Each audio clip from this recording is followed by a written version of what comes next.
Live, live, live. Is So this too excited. loud, too soft? Oh, it's perfect. No, it sounds perfect. Okay. Thank Thank you.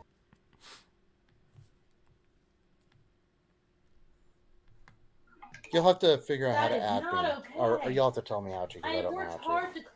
To add what? I was talking to Will. Oh, about Genshin Impact. I'm I gonna haven't change the name to added anybody Genshin yet, Impact 'cause Stream. Oh People my my God. age, for the most part, don't play this stuff much anymore. I'm permanently stuck. I must have brain damage or something, because I'm like permanently stuck in like a teenage mind. Oh my gosh.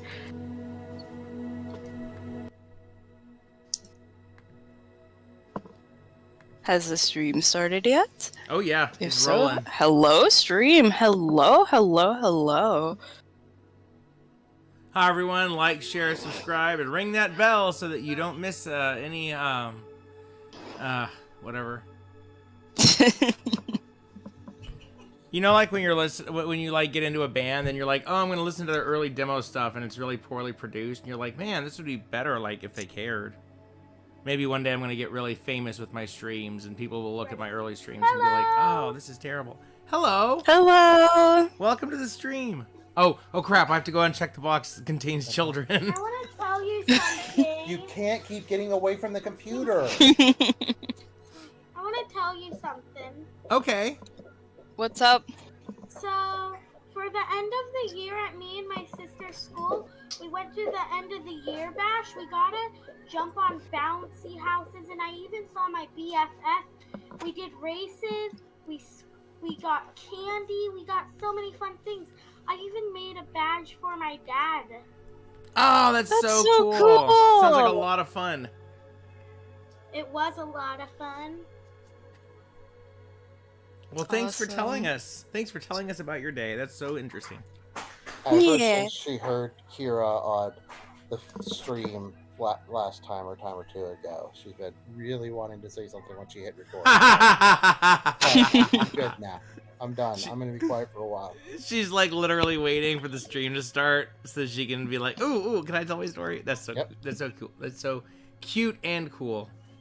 Funniest part was when they first heard it, they were freaking out that Kira was on there because she had said hi and talked it for a minute. But I was like, it's not like you guys haven't been on there before. You guys interrupt usually about once every other or third game. You guys are on plenty of the streams. Can we listen to them? Yeah, let me go back to the last 70 plus 3-hour long streams to find each of those one individual 5-second marks. Oh, I bet YouTube still finds it and flags it though. Yeah. Probably. Oh, there's just kid content. Uh-oh. Even though we're like swearing, it still gets considered as kids content just because of that one little thing. Dude, kids swear more than I do. I swear more than most people do.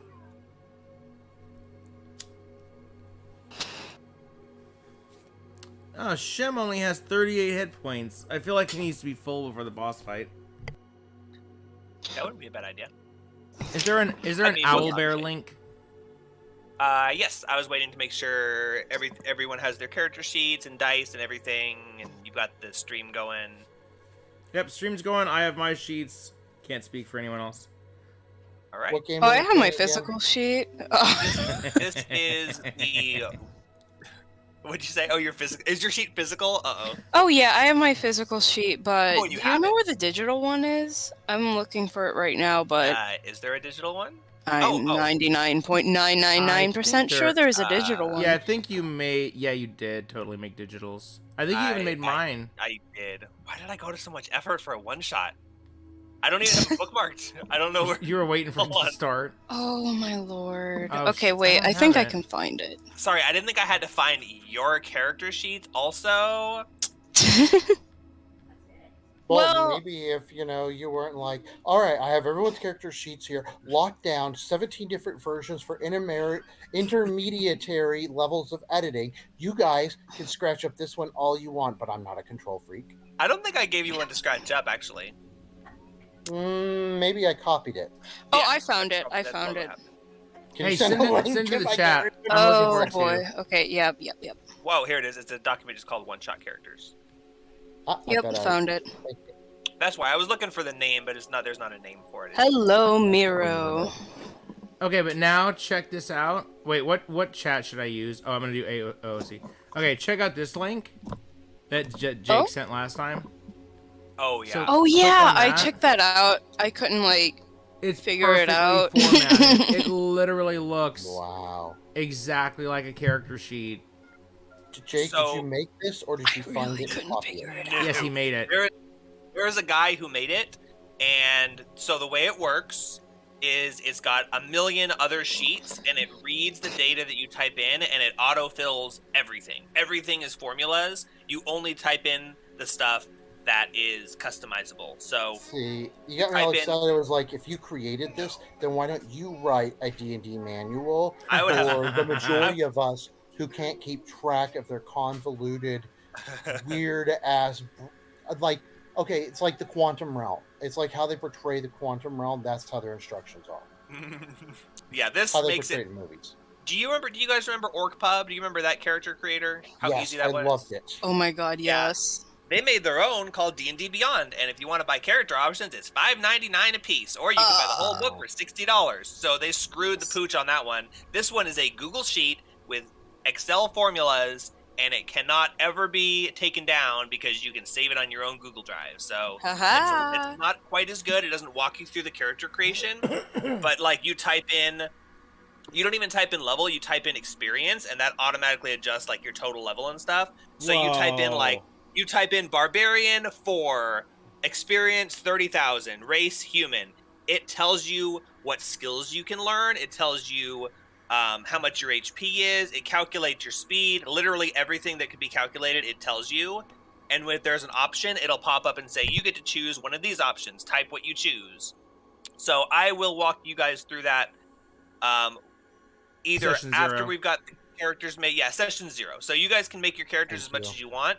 Once we get this, then I'll walk you through creating the characters and putting them into this. So if you don't have some parts made, we can put them into this. But yeah, that will be the session 0, is putting everyone's characters into this.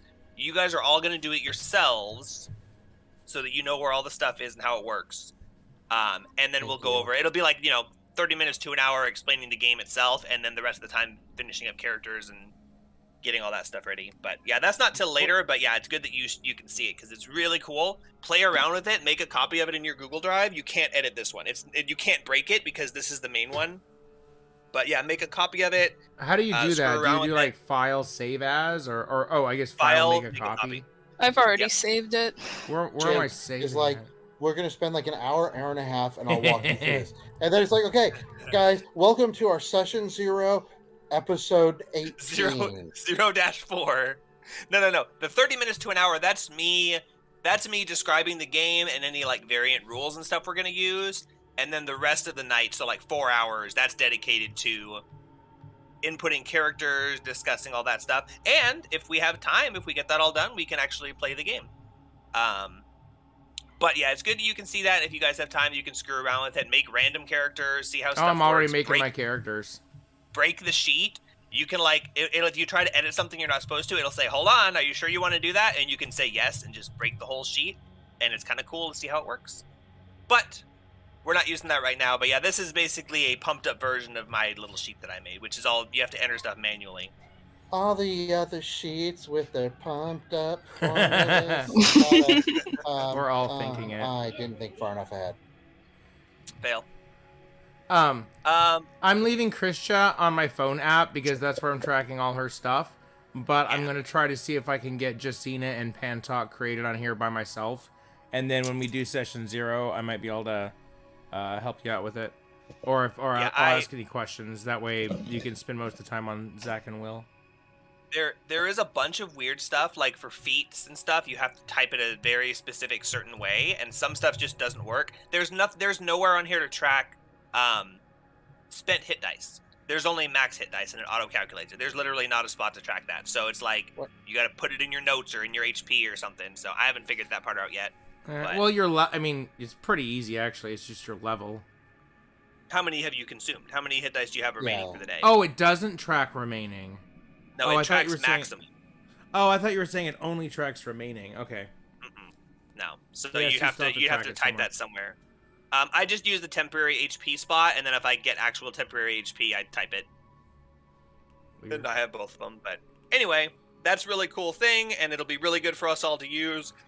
One, just to keep everything organized and know where everything is, make it super easy to update, and two, so I can reference it. But it's also really cool just to make characters. Like, you can just start typing stuff in, and it just fills it for you. You But can't yes, do does, that, Zoe. huh? You can't do that, Zoe. Exactly, it'll As stop I'm you. typing stuff in, but it says pick your spells. I picked a spell from a drop-down list. What do you mean I can't do that? You can't do that, Zoe. You can't pick that spell. Thanks, Hal.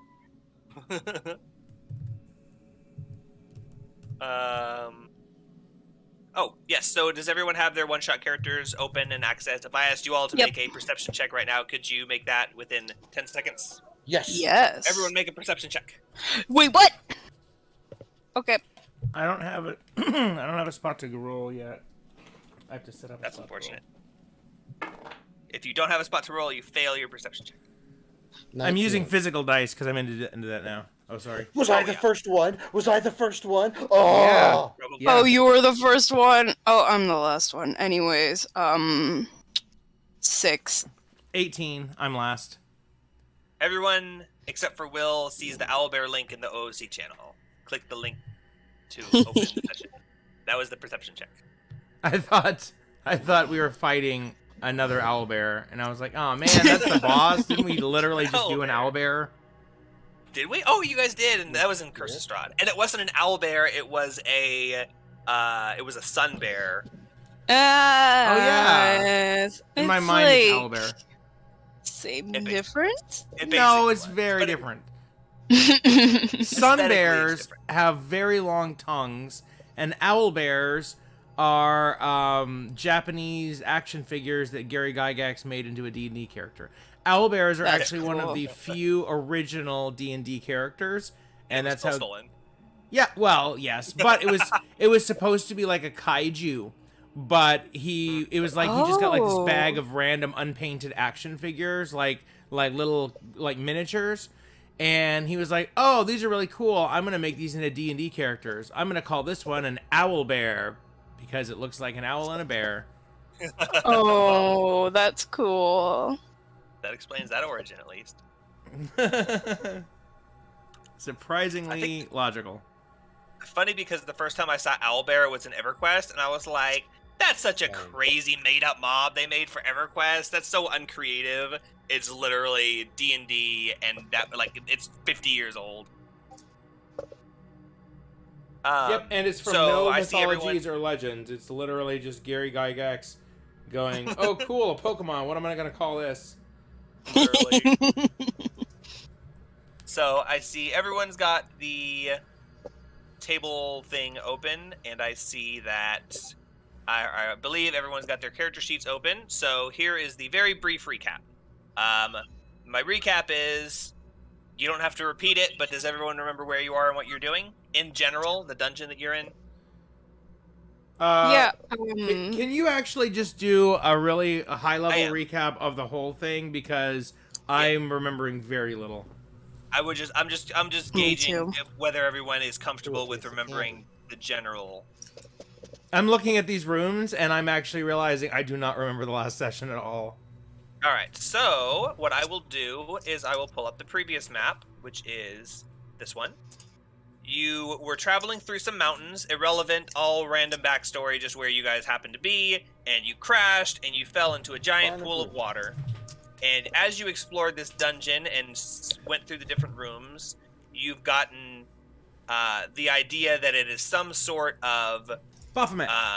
some sort of temple dedicated to Baphomet. So there's statues everywhere. There's people being burned at the stake, people being tortured on altars, things like that. Yes, we were on the way back from the party with Barnaby. That's exactly, yes. Oh Oh yeah. my God, Zach remembered something. I Oh, the remember world's that. coming to an end. The most irrelevant part of the mission. No, I'm just kidding. Barnaby. That That was was That's actually- the best part. Yeah. The timing of it. Okay, sorry, I'll shut up. So as you continued exploring, you found an altar which required certain items to be sacrificed at it, and you weren't sure what was going to happen when you did that. You found Oh, yeah. 4 rooms around where you got 4 different items, plus a skull from the pyre in the center, plus the water from the pool in the beginning, and you put them all into a great brass bowl, and it opened a giant spiraling staircase. The reason you guys are delving into this dungeon is because you fell down a giant hole and were trapped, and you can either choose to make a life down here like Gilligan's Island, or die, or escape. Those are your 3 options. So at the moment, you've chosen to delve deeper and hope that you could find a way to escape deeper in. But as you go deeper, you're realizing this place had sinister origins and intentions, although it seems to be mostly abandoned by all other than constructs and zombies and monsters. So, as you climb down the stairs, you discovered that the lower half of the room was flooded.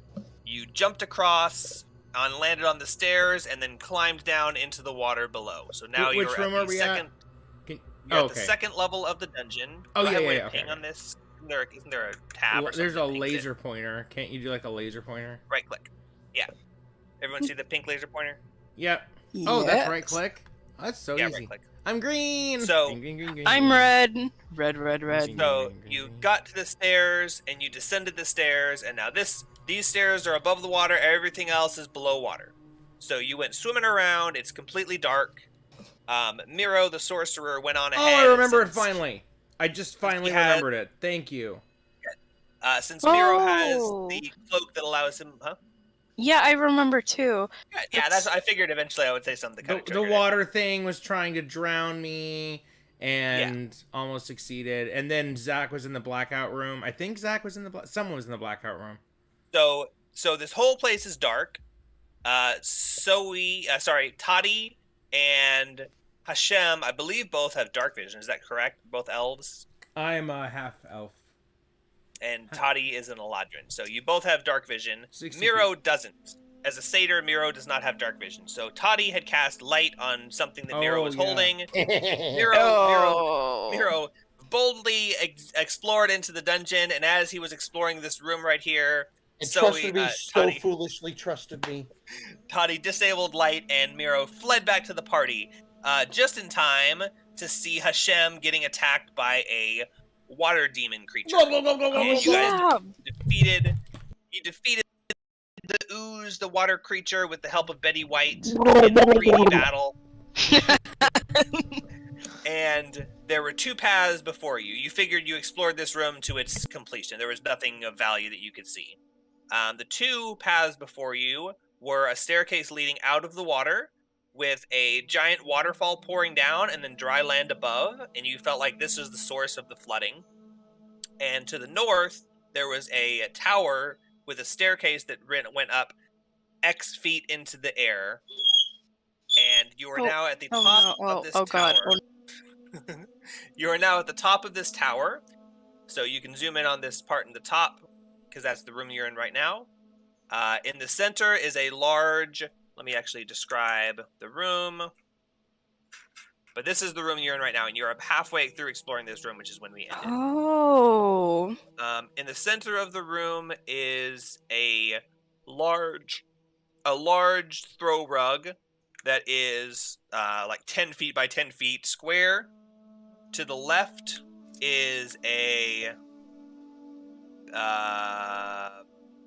bed. To the south is a chair and a desk, and the desk has a mess of quills, ink bottles, and parchment scrunched up and strewn across the desk. And the most recent development was this right here, which is a painting, a large painting on the wall, which looks like a... what's it look like?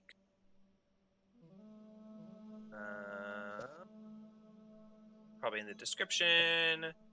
An oil painting almost completely black, but with a pair of glowing red eyes amidst the gloom. And the rug is moth-eaten. It's a moth-eaten rug. So, you got rug, chair, desk with papers, bed, and painting. Believe the bed has already been searched and you didn't find anything in it. Hashem inspected the rug and was unsure of what he found. Miro opened the painting, suspicious of a little wire that was in it, and it triggered a flamethrower trap that he dodged when he activated it because he was paying attention. No one has checked the desk yet, and behind the painting there is a safe embedded in the wall, and that is where we left off. So you've got a safe, a desk with papers, and a rug that has questionably been explored. And I will, with that, leave it to you to explore, and once you are done exploring this room to your content, you can leave the room, and the only path remaining is up these stairs into this room with the pillars. Wait, let me zoom out. Oh, the waterfall room. This is the last room. Yes, that is the most recent room you have explored in, and there is a hallway at the end of the room. So that is, this room is a dead end unless you find an exit from it. Is this connected to here? Can you remind me how we got from this room to this room? This room is the same diameter as this room. Okay. And it enters where Betty White is at the top here. It's a tower, and you're at the top floor of the tower. So it's stairs. This room, we went upstairs. Yes, and the stairs are hidden by Betty White. Got it. It's just kind of that's where the entrance is. Okay. I don't remember the last thing that happened. Maybe it was Miro at the painting. Does anyone have any ideas of where to start? I think we should start by seeing the safe, Go for it, Rogue. Wait, are you a rogue? Right. No, you're a sorcerer. Toddy. Yeah, I'm a sorcerer. Toddy's the roguish character. Toddy, you want to try to crack that jar of pickles open? Oh yeah, wrong character. Wrong character. Different skill. It's similar. Okay, yes. What do I need to do? What would you like to do? Oh, there's a safe in the wall, and one of us could look at it, but I just figured your roguish skills might be better than my goddish skills. Yes, I want to try. Is it an iron safe? I can't do brass. anything anyway. Oh, okay. It's not like I'm God, so. Yes, I would like to try to first examine this safe to see if there's any, traps or anything suspicious, and then I want to try to open it up. Oh, I think this. All right, you can. Is this the safe? I think you have to move your character over there. Yeah, so that is the painting, and the safe is probably like a quarter of the size, and it's right behind the painting, which is now swung open, but I'm not going to draw that. So if you would like to grab your character and move them in with your movement across the room towards the safe/painting, and then once you are there, you can describe what you would like to do or ask about it. Do I see any traps?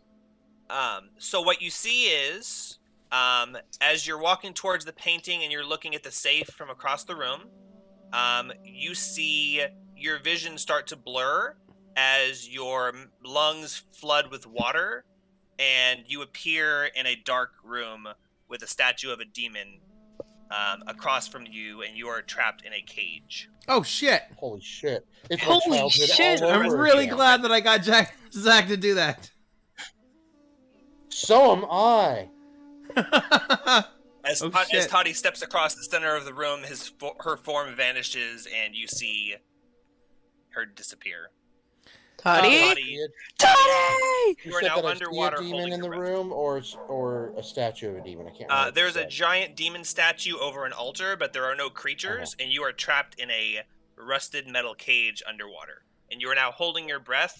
Oh, I'm underwater. Which you can hold for 1 minute per Constitution modifier. Oh Christ! And sorry, I'm a little slow on the uptake. I've had a really bad migrine today. That they had that carnival up at the school, so that's what I she's was talking sitting about. here like, do I kill myself or do I suffer through this? Oh, you should have killed yourself before the carnival. Oh, It would have if ruined I carnivals opened for that. life for the kids, Oh. or made them better. Dude, if I opened up that safe, I would have been fine because I have the cloak. Oh. Thanks, Nick. Oh. Well, that's what you get for Hashem. trusting in the word of God. You should choose for yourself. No The lesson for this entire mission is just because you have a leader that thinks that he knows everything doesn't mean that he does, even if he calls himself literal God. So I hope Okay, you've all learned a alright. lesson. I gotta. Well, Toddy, while you think of what you want to do, you're trapped in an iron metal cage. Ooh, it's iron. The cage is iron. Miro and Hashem, you have both seen your party member vanish before your eyes as they walked across the room. Okay, what so would you like to do or react? Okay, I'm looking for some kind of a knowledge check. Like, did I notice what he did, or what she did that triggered the trap? Could I tell where she went? Like, did I see a little splash of water in the air? Or like, is there anything that I can determine from what I actually just saw her disappear? I mean, I'm going to guess to run back to the cage room, but what is my character? You can make an Arcana check. You can make an Arcana check, but all you know is that as she was walking across the center of the room, her form instantly just. I'm gonna ask Miro to assist me so that I can get advantage on the check. Hashem says, "Miro, some sort of magic has taken our friend. Can you help me think of what that might be?" And I'm rolling with advantage. Yes. Okay, so I got a 3. So here's my advantage. 12 plus 1 sec. Oh, I don't have 12. Wait. So wait. Yeah, nope, I don't have any special things. So 12. So you saw Toddy disappear before your eyes, and you ask Miro what that was. You have absolutely no idea, and Miro makes some muttering suggestions about. You don't have to, I'm not saying what you actually say. I'm just saying this is what you're thinking. Yeah. Because he asked you for help, so this is how you would help him. Is you're like magic, like teleportation. I don't know. It looked like a teleport. It didn't look like he died. It was disintegration. He would have been a pile of ash. Any other spell, there would have been a corpse. It looks like some sort of teleportation. So with that check, you feel like your friend is safe, but you don't know where they are or what happened. They might be invisible. Can I cast message to send them a message? Do you have that spell? Yes. What is the range and target of that spell? Useful. Shit. Okay, so Hashem is going to respond to. Go ahead. Is going to respond. Well, So after Miro says it looks like teleportation, Hashem is going to say, "Well, if it's teleportation magic in a dungeon like this, she might be nearby. Let's go back and split up and see if we can find her." Hashem says that. How about no? How about I want to like mess with the safe in the same way Zoe did, so I myself can get teleported, just for the fuck of it. Yeah, well, 120 feet, and if I know them, it can go through solid objects if I know them well. So yes, actually, you can cast message through solid objects. However, while they are within range, and it can be cast through objects, 1 foot of stone. One foot of stone or 1 inch of metal will stop it. So you point around, you're trying to send a message to your friends, but you get no pings back, as you know they are not within 120 feet and not within stone. So you know they're not You can one go room around away. corners and stuff, though. No, it's a straight line. The spell doesn't have to follow a straight line. It can travel freely around. All right, did you just corners read a or spell opposite. better than I did? Did you just do more? No, Hold on. hold on. So no, I'm reading it. Don't send the link to me. I'm reading the spell. I just didn't get that far. That's what I was making a joke. So the question then is there a non-straight line which goes from the room you're in to the room they're in within 120 feet? You're the DM. That's why I can't remember the map exactly. That's why I was mentioning that to find out. The answer is. He sounded so confident because he was reading the spell text, but you were like arguing with him, and he's like, "I'm reading it in the spell. It's not my words. I'm literally reading the spell." And that realization that he was actually right and you were wrong, and we're just like, See, whoa. and that's what it takes. I thought I knew that spell. I didn't know it could go around corners 120 feet. We That's did pretty that cool. last time. I knew that without reading it, but I looked it up to read it just to double check because I was That's a able to really send a good message spell. around a corridor a session or two ago, down and around halls and through an open door and into a room. That's how I Yeah. knew I could do that. My- But I was like, wow. maybe I'm wrong. My rating of that spell just went through the roof. That's a really useful spell. Through the roof, like message. Yeah. Yeah, Message only I to had do. some sort of breathing spell.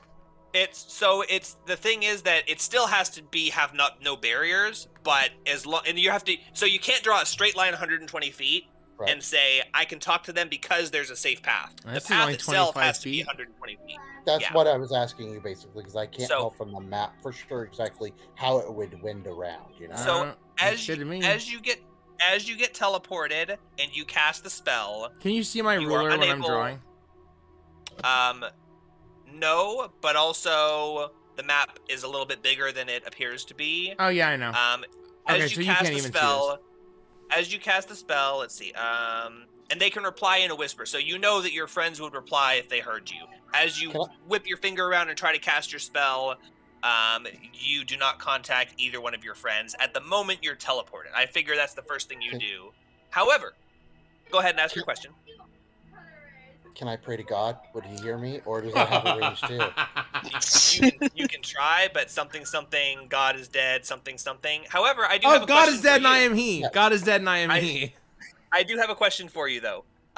When you're casting that spell, do you stop holding your breath to use the verbal component? Oh! It has a verbal component. Shit, It hold does on. have a I verbal figured it was like. Hold on. You actually speak the message, and it has a verbal component. So it's not telepathy. You're talking, and they're hearing you. So you might just want to do Oh. like a quick help and save a little bit of your Yeah, breath. I would be. Glub. My message that I would try to spend because I am underwater would be, I would just say help underwater. And I would try to exude as little air as possible. But I'm not like going, help underwater, gasp, breathe. If you cast a spell that contains a verbal component, regardless whether the spell is talking or not, you are no longer holding your breath because you are speaking, and speaking is not holding your breath. How much time do I have now? So you have, when you are no longer holding your breath. Oh, me see. okay. I get it. I actually was looking that up. When it runs out of breath or is choking, it can survive for a number of rounds equal to its Constitution modifier. So if you haven't casted the spell yet, I'm fine with going back and retconning, even though I said you can't hear him, because you guys can all see where he is. Like, you get 1 minute per Constitution modifier plus. You realize how low my plus Constitution modifier is in real life? What? Do you realize how low my modifier is in real life? You can You measure get your real life one- con modifier by holding your breath. And Yeah, it probably I is did. not very high. So you currently can hold your breath for 3 minutes. 2 minutes.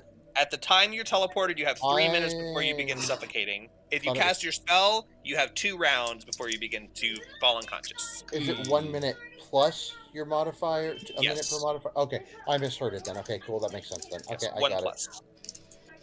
So if you would like to if you think your friends are nearby and would like to call for help, you can do that, but I would probably wait a little bit to give them time to react. Oh and yeah, wait then until it, your like, breath's almost up. Use it with like your last Knowing breath.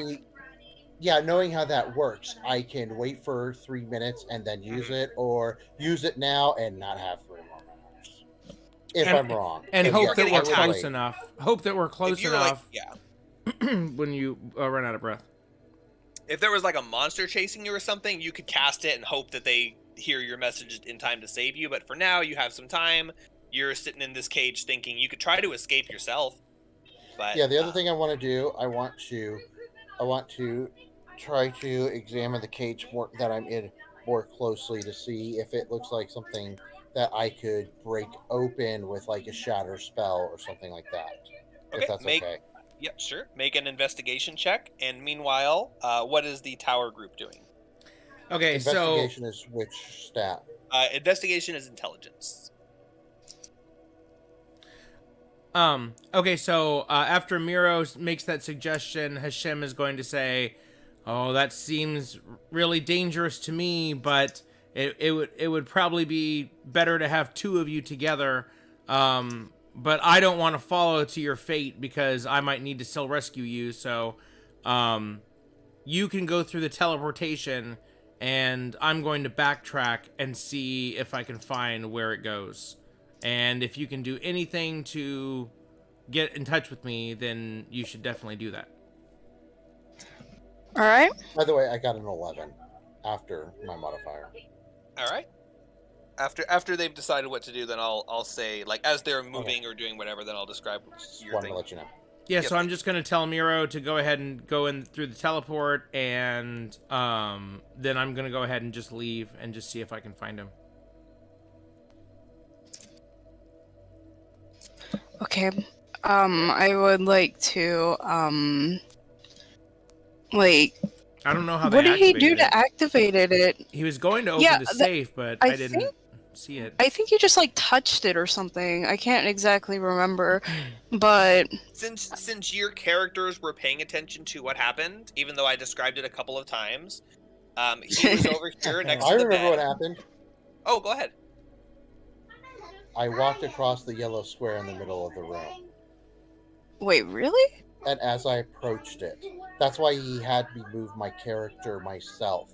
And I was thinking about it, and I clipped the corner, kind of went through it a little bit. Or am I misremembering, or am I wrong? Toddy disappeared as she was in the center of the room that you all are in. Holy Well, I'm shit. gonna. What's on the rug? I'm gonna What's do the... a little hop. Wait. It's a- What's the design on the it's a- rug? There's no particular design. It's just a dirty, moth-eaten rug. Oh, okay. A teleportation rug. Okay, go for it. Bunny hop. I'm gonna hop, skip, and twirl onto the rug. Toddy, about 30 seconds after you appear in the room, you are shunted to the side by Miro, who appears directly next to you. Boink! And as you, before that happens, as you're inspecting the cage, you see that there is a lock that seems like it could probably be picked pretty easily by someone with thieves' tools. And the cage walls themselves are also rusty and not in great condition. Miro, Like the you are in Soundgarden pitch song? darkness without dark vision. Oh, Jesus. What'd you Well- say, Zach? Sorry. I was making a joke, but don't Okay. worry about it. So, like, can I feel that there's water around me, or... Yes, you are in water, and as soon as your body touches the water, you instinctively hold the breath you have left in your lungs. So unless Hey, you do I otherwise, you hold have- your breath. I have a cloak. You do have that cloak. But you didn't have it on, so you're currently holding your breath, unless you would like to put the hood on. I am putting the hood on. You can breathe normally. Oh, And what was Shem doing? Oh, you should do mouth to mouth with Toddy and share your breath. I was thinking, wow, wait, how old were you? No. That's what I was thinking. Okay. Okay. Hey, can I God, do a that's funny. further looking around the room to see if I can look for anything that looks like it might be a lever or anything like that that could potentially like help? There are no levers or anything like that in the room. This looks like a regular mundane cage And- resting on the And floor. light has a verbal component, right? Does it? That's what it looks like to me, but I can't remember how to read this. V is verbal, so yes, it does have a That's verbal what I thought. component. So Okay. if you cast light, you are no longer holding your breath, and you have 2 rounds before you begin suffocating.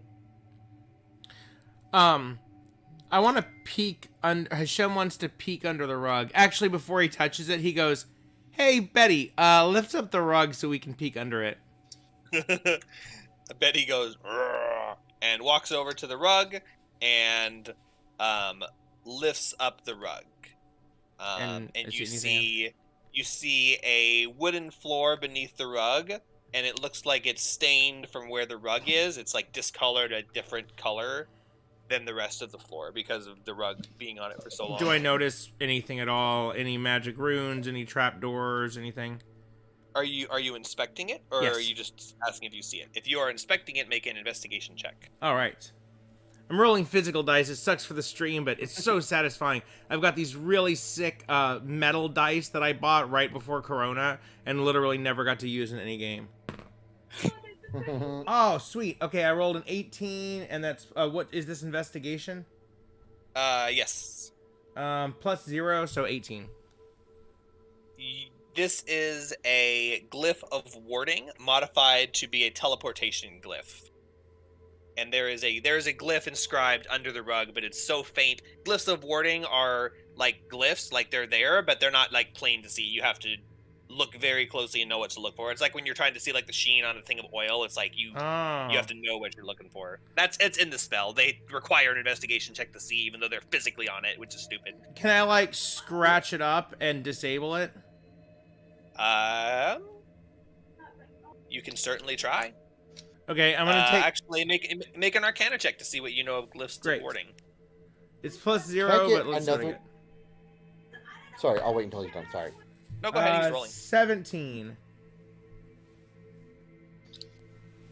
I'm looking it up so you can say what you're going to say, Zach. I was going to ask for another description of the room again. Is it completely the whole room underwater, or The entire room is underwater, just like the rooms you've previously There's been exploring. a door over there? There is a door, yes. Can I just face step out of the cage because it's a teleport? You sure can. I would like to face step out of the cage towards the door. What sort of a ladron are you? Nice. What's Did your it what's your say what's your let me season? look. I think it's summer, but let me look. Thought it was Spring. Spring? Does Spring Eladrin have any benefits from from their face step? Holy crap! I don't know on that one. I'd have to look it up. Give me a minute. So I'll just read it for you. So you don't have to go digging. As a Spring Eladrin, when you use your face step, you can touch one willing creature within 5 feet of you and teleport that creature instead of yourself. Oh, so useful. Okay, I would like to. Okay, I would like to teleport.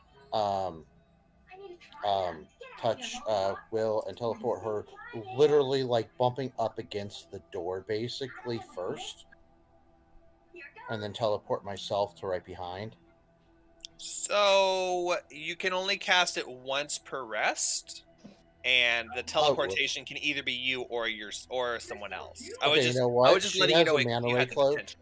Yeah. I am face stepping to the door, and then I'm going to open the door and go through and try and see if I can find a place to breathe. Okay. I'll come back for her later, but she doesn't know that. I'll message her once I find a place to breathe. Yeah, Miro, you feel the presence that was in this area with you vanish, and you're left in silence and darkness again. Blub blub blub soey blub blub blub soey. Glyph of warding. Can you destroy a glyph of warding? I'm assuming so. But if you toss it into a volcano. You can, if you want to look up glyph of warding, you can. I mean, it's just a spell. I told you what it is. Warning. So.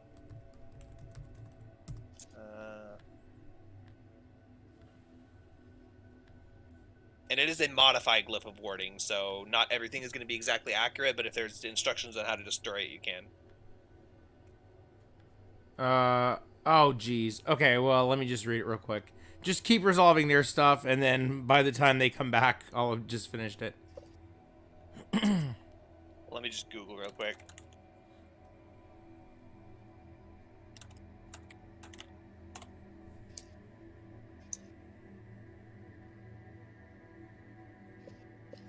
I just keep thinking of Josh Moore. Blub, blub, blub, blub, blub. Blub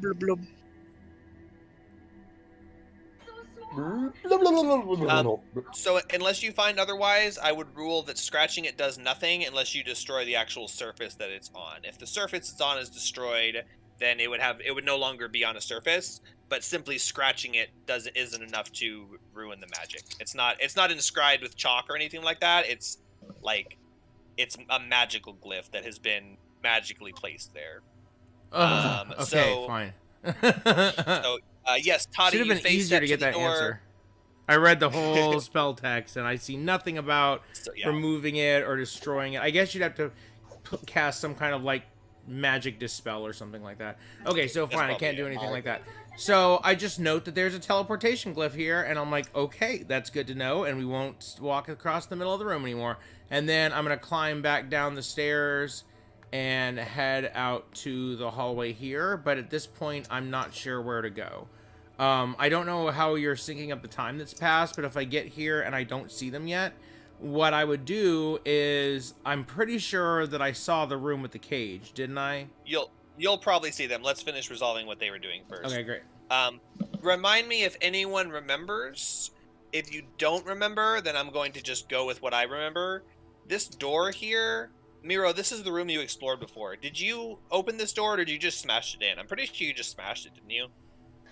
Pretty sure. I can't exactly remember. I'm gonna say it's not smashed, just because otherwise I would have described it to Zoe as being smashed. So we'll say that it's just unlocked. But I think it might have been smashed. So. I don't remember smashed, but I do remember that this room got explored. So I know some door was smashed in here. I just don't remember which one. So yes, this door opens. You have not been in. You recognize the hallway that you are in right now, and you see an ally at the end of the hallway. I'm sorry. Did you go through the door? Me? Yeah, No, I'm going Toddy. through the door now. Yes, Toddy, you see Hashem at the end of the hallway, and Hashem, you see Toddy at the end of the hallway. Where is it that the water ends where I would be able to get air? Can I tell from here? From where you are, you can see the shimmering wall between air and water here, as long as a roaring waterfall that's splashing into the water. Everyone okay? Was that a splash? That would be my kids once again knocking off their huge, like 2-gallon tote full of crayons, markers, onto the ground. By the way, it used to be full, and it's now only got like an inch worth at the bottom. So that tells me, we have a lot of art supplies that are under couches and in cushions now. That's where they go. But okay. So, but what about up here? Where's the water line end? The water completely fills this hallway and all the hallways and rooms around you, except for here, the room you guys entered in, and the tower you guys were in. Everywhere else is completely full of water. Okay, so I would like to go ahead and go back to this room then, so that I can get my breath, if that's okay. You swim north towards Hashem. And Hashem, how do you... Yeah, I see Toddy coming, and I kind of like gesture, and I see her going blah, blah, blah, blah, blah, blah, swimming frantically. So I grab her arm, and well, actually, no, I don't, because I really can't help her move faster. So I just kind of follow with her. Never help a drowning victim. You never get within physical range of them unless you wait until they're basically unconscious, so they can't drag you down too. That is absolutely what it says in like the drowning handbook. Oh, okay. So if you are I took a CPR / like swimming course when I was 9 years old, so I'm practically an expert.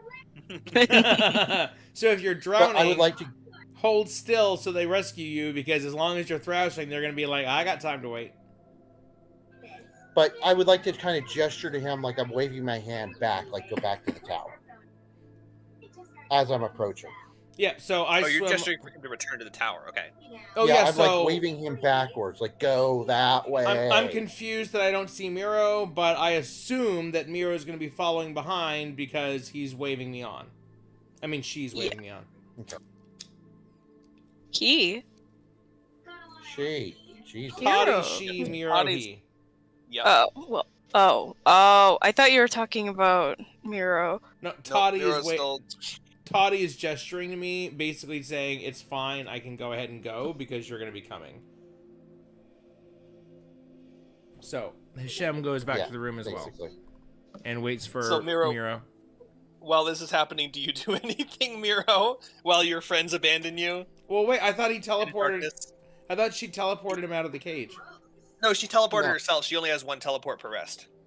Yeah, once I realized that, I teleported me. Oh, I know that she has a mana ray. I'm just chilling here. Literally, you're fine. Okay, so when we get out of the water, I look at Toddy and I go, well, where's... I guess you guys teleported to the cage room. Is Miro coming too? Yeah, I say yeah. 1 second. Then I would like to cast. Oh wait, it's still too far from that 120 range to message her. Shit. Hmm. From here. Okay. In Yeah, that it's a case, long hallway. Long hallway, tall tower. sounds like an internet video from about 10 years ago. Usually 2 hallways, 1 tower. Oh my god, I'll never it's 2 forget during towers, my 1 hallway. surgery. Sorry, Never what? forget during my surgery where the doctor's all, he's like, okay, he's working on my knee, everyone's quiet, it's all, and he's like, all right, we're going to do 2 drill holes, and then we're going to do 1 cut.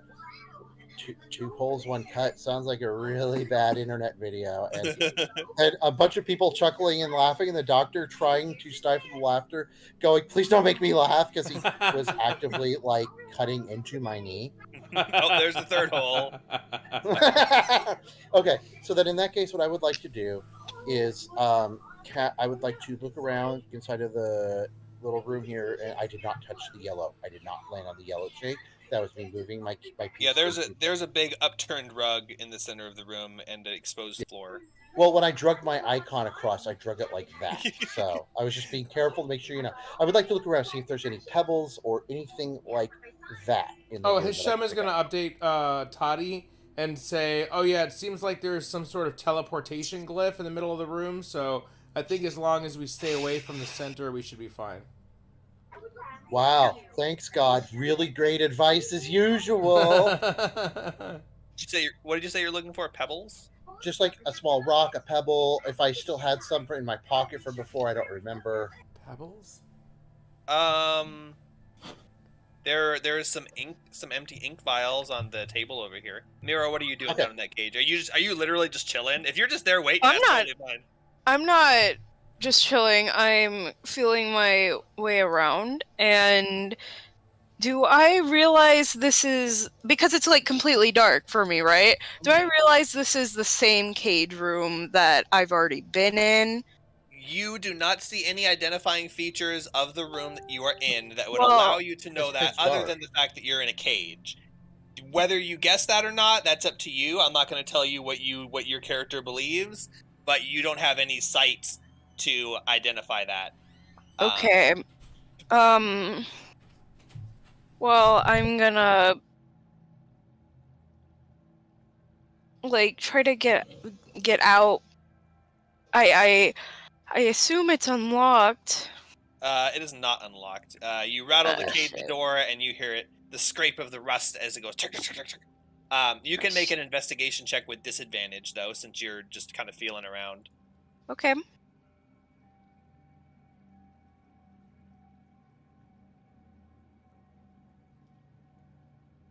That would be a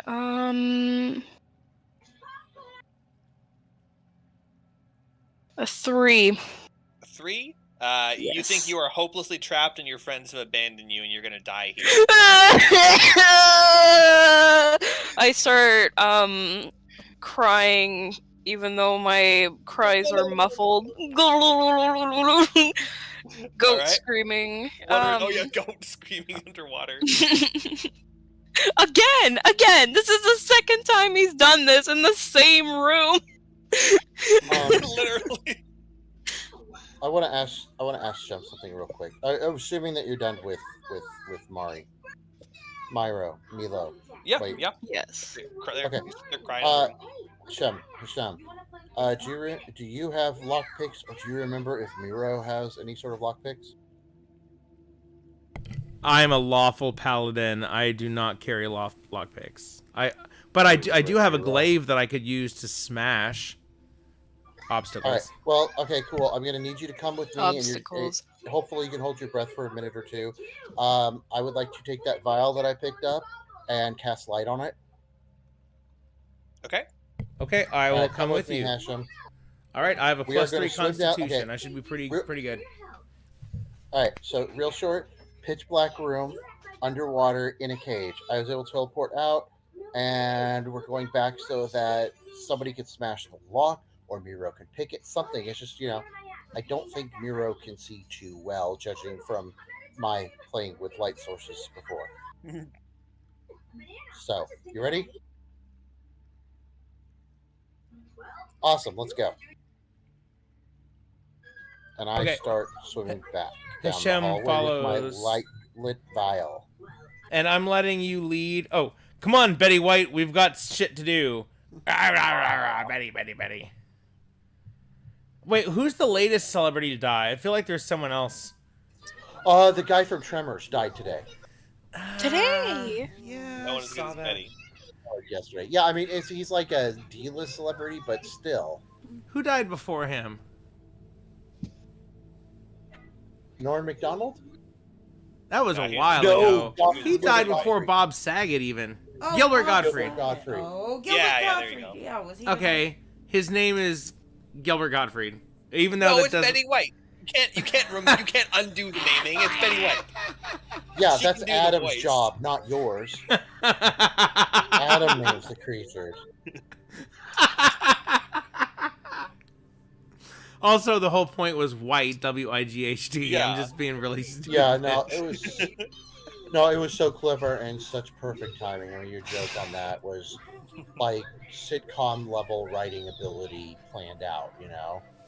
Well, Universal line. I can't take credit. It was Betty White who died, and White was just White wasn't even necessarily the best creature I could summon, but I kept going back to it because the stronger creatures were weird, like shadows and stuff. And then I was like, oh, I could call her Betty White. Technically, you're God. You're responsible for Betty White dying. You're responsible for everyone I dying. took her at 99, Thank a yourself. week, 2 weeks before her 100th birthday. I never thought of it this way, but now I'm suddenly thinking that Betty White should look like Betty White. I mean, canonically, they probably do. Okay, yeah, so I'm definitely picturing Betty White. Just imagine Betty White in a zombie As a movie. white. Betty White is a white, yeah. And she's been in a zombie movie, I'm pretty sure. Yeah. Oh So- my god. So anyway, while I look up that image, what are Hashem and Toddy doing to save Miro? Swimming down the hall. I'm just waiting for Hashem to follow. Yep. And then I Right go here. down. Glub, glub, glub. Miro, a glimpse of light eclipses the hallway, and you see Toddy at the door holding a vial that's glowing bright light. And you can see the cage that you were in, and you recognize it as the room that you were in previously, with a large rusty cage that you're inside. I Okay. shake the bars and begin glubbing furiously because I can't speak. I'm trying to speak. I'm trying to say stuff, but you can't really hear it. Yeah, you can technically speak underwater, I just can't really hear you Yeah. physically. Sounds something like that. Okay. So I want to swim into the room holding the vial and then come and hold it up towards the lock mechanism, indicating, hey, look, here's where the lock is. Kind of like point to her, point to the lock, and then shrug my shoulders.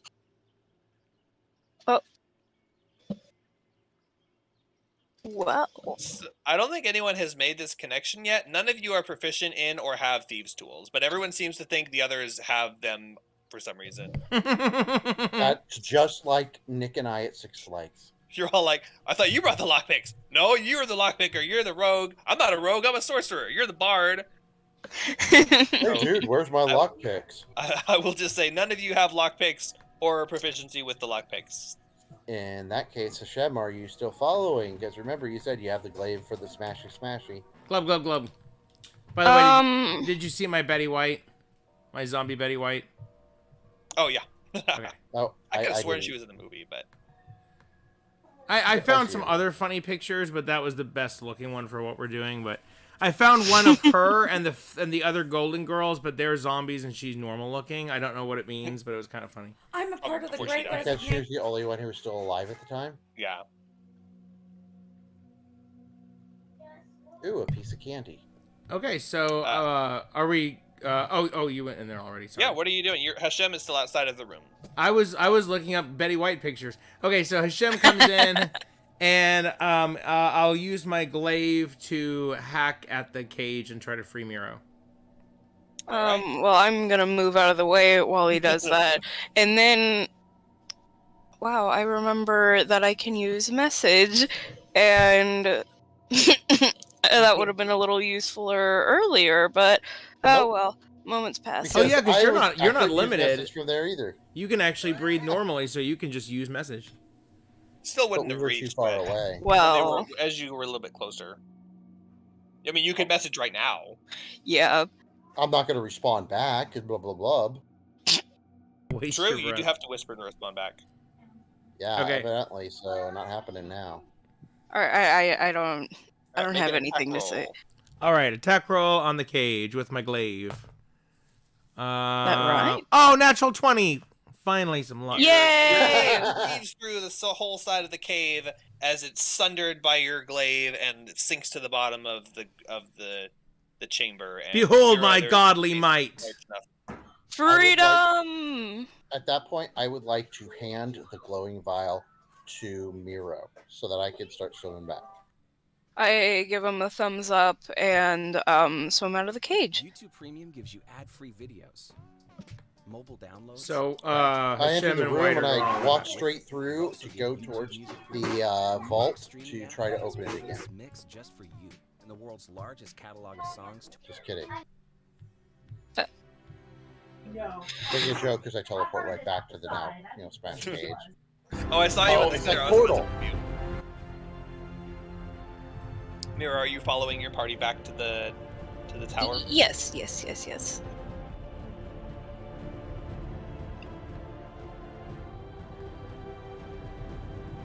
All right, you are now all back in the tower, albeit a little bit heavier with water.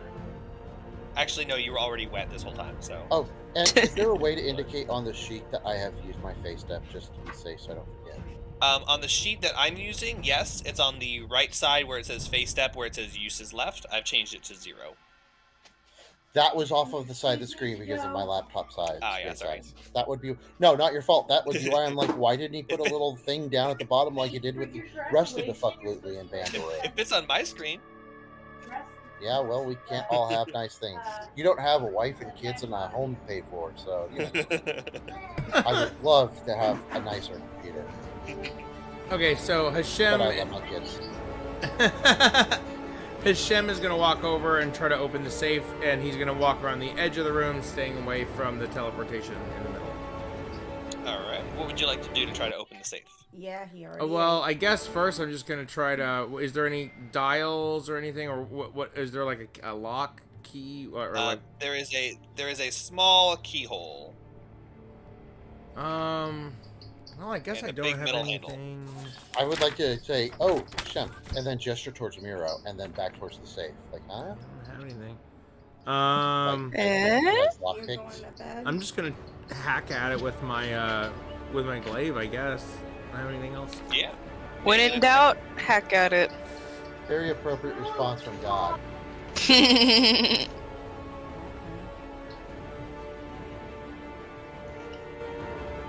Can I make an attack roll? Yeah. Make an attack roll. Sorry, Okay, I said cool. that. Okay, 13 plus 7, so 20. You slash with your glaive, and in the brass of the safe, you gash a great hole in it, making it make a damage roll. Okay, so it's a D10. D10 plus 4. Well, good night, Miles. 5 damage. Good night. All right, you make a great gash in the front of it, and the lock mechanism is still intact. That was my but you nickname do in high the- school. Great gash. the great gash.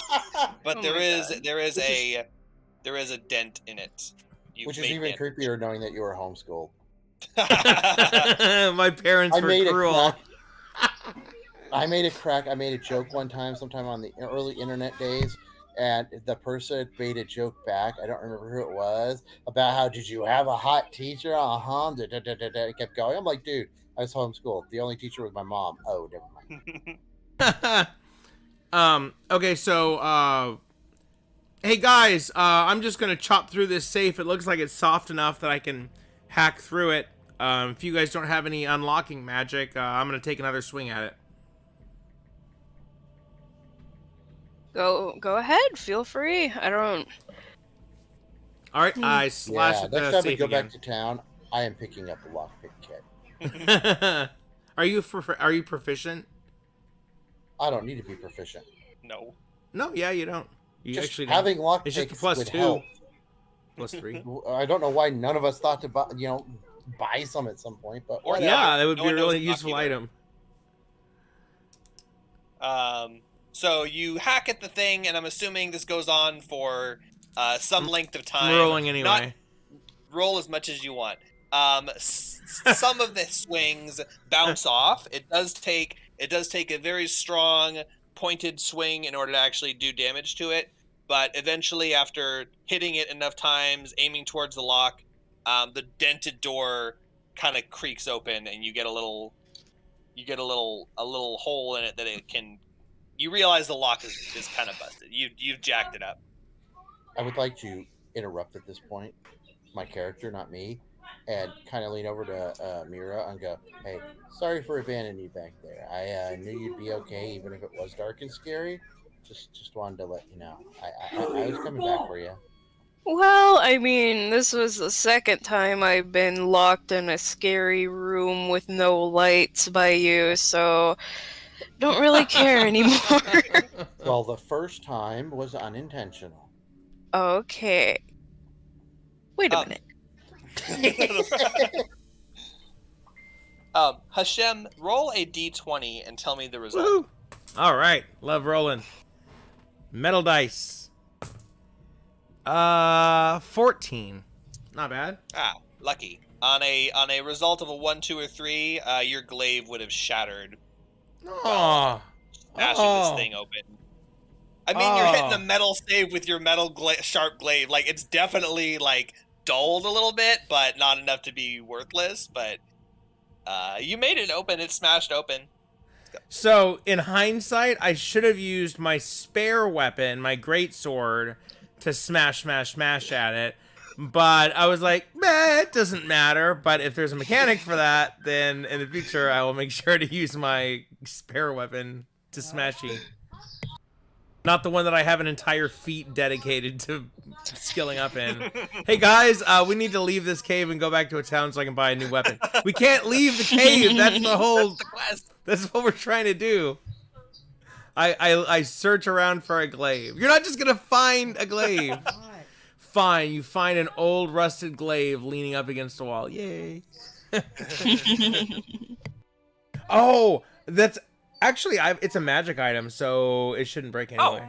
I just remembered resistance. It's a vicious glaive, so actually it's so I still would have done it with a great sword anyway, just because I don't like it. Stupid great sword.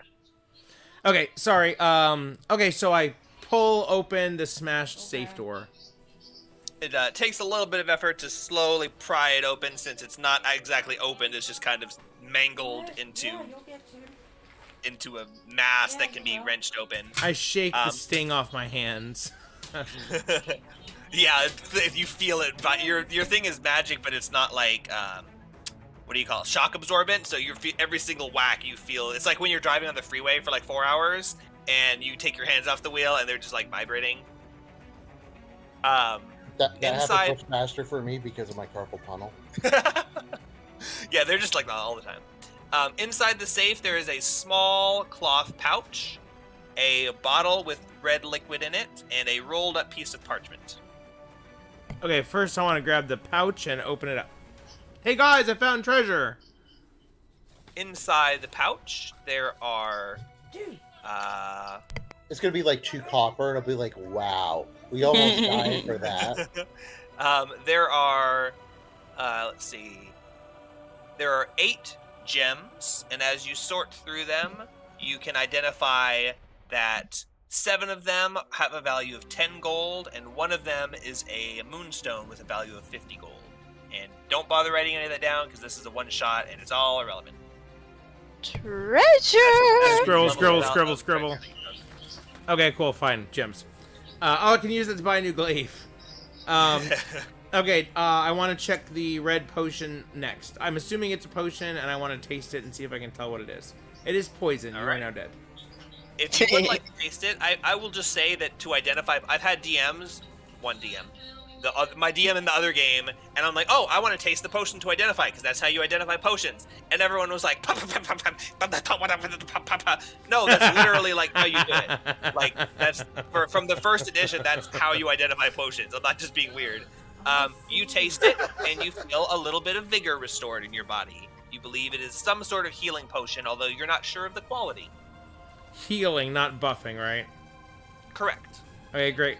Does anyone have or need a healing potion? I have a I already have one healing potion, a vial of poison, and an antitoxin.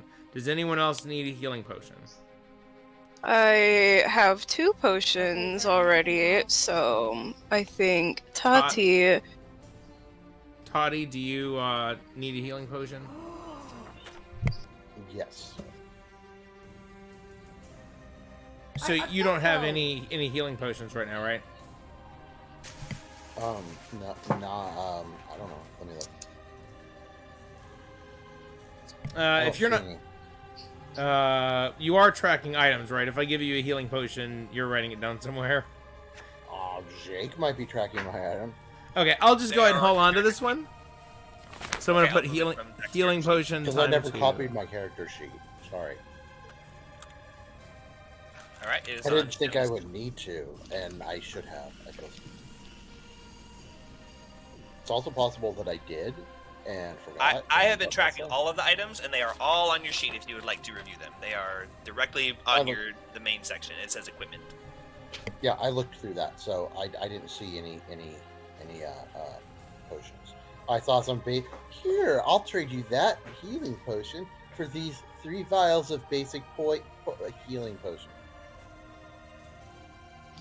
Basic healing vials potion. Of poison. Wait a second. Yes, I could use the healing potion, Hashem. Okay. Okay, so because you don't have any healing potions right now, right? No.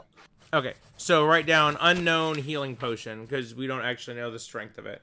It's nice for each of us to have a healing. Sorry, go ahead.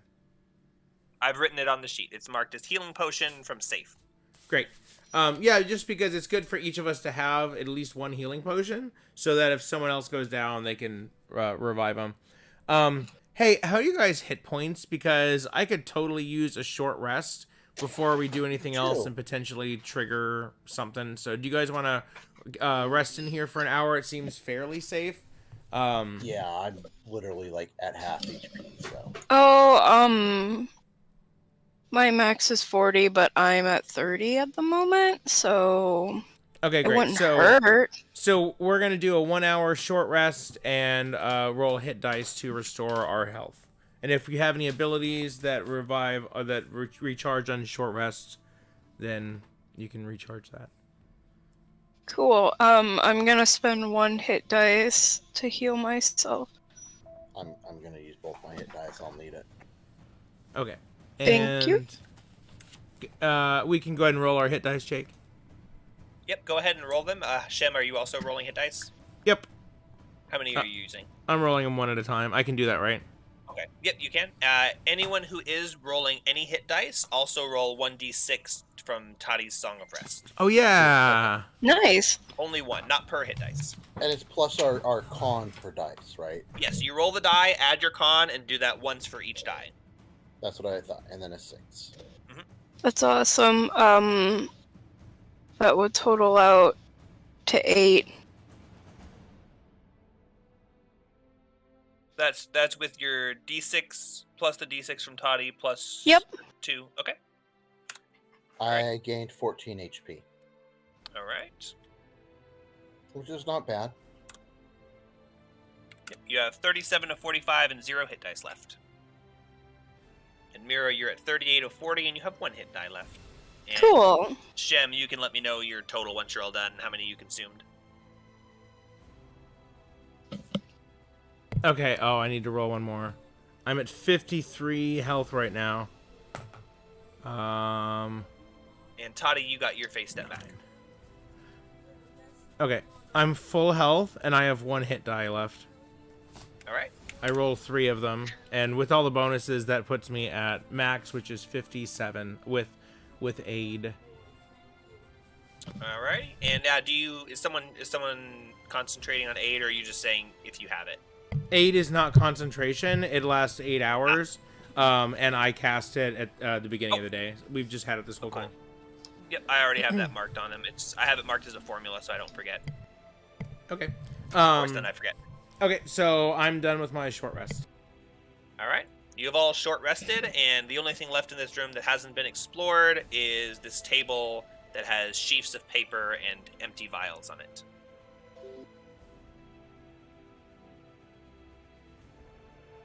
Someone else want to inspect something? Last time I did that, I almost drowned.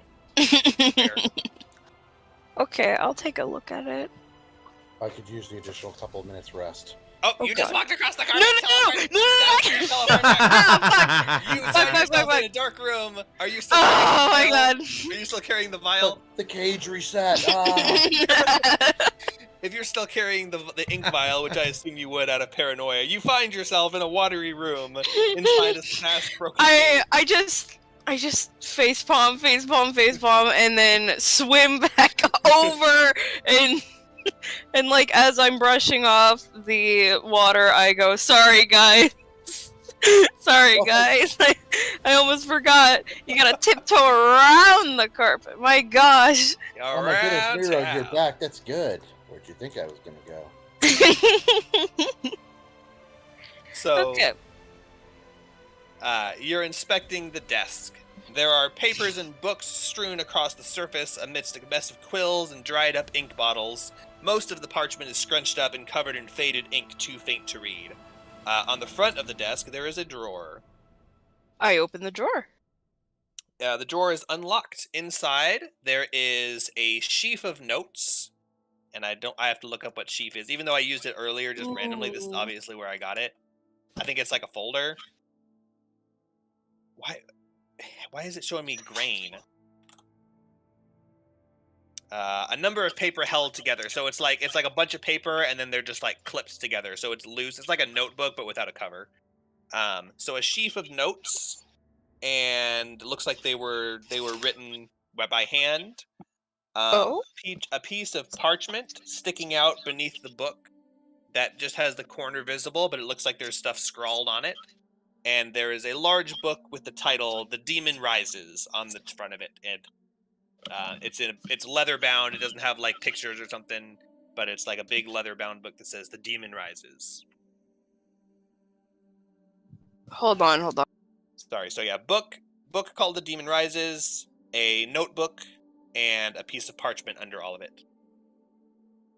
Sorry, my sibling came in.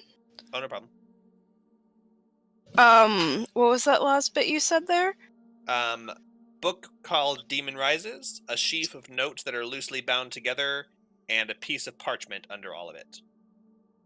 Can I read the notes?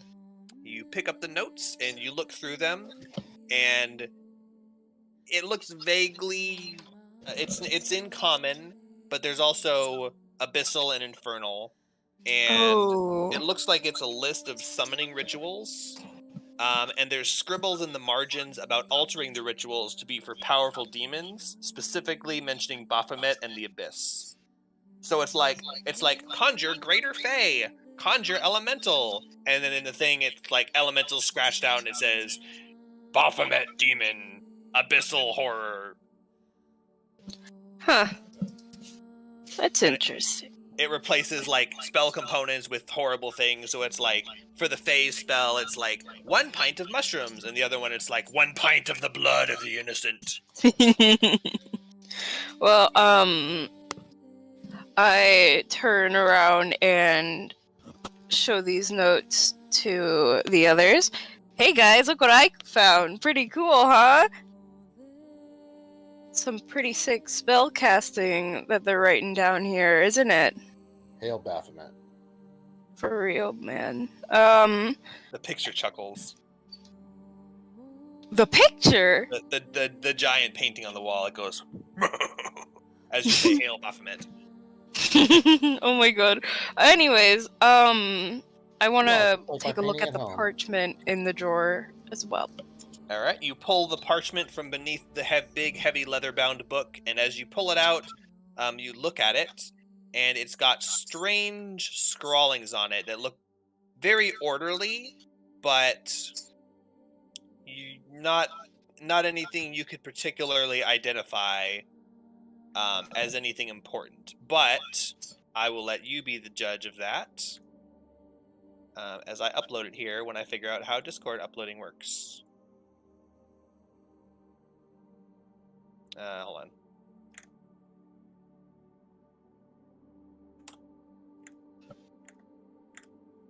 Window.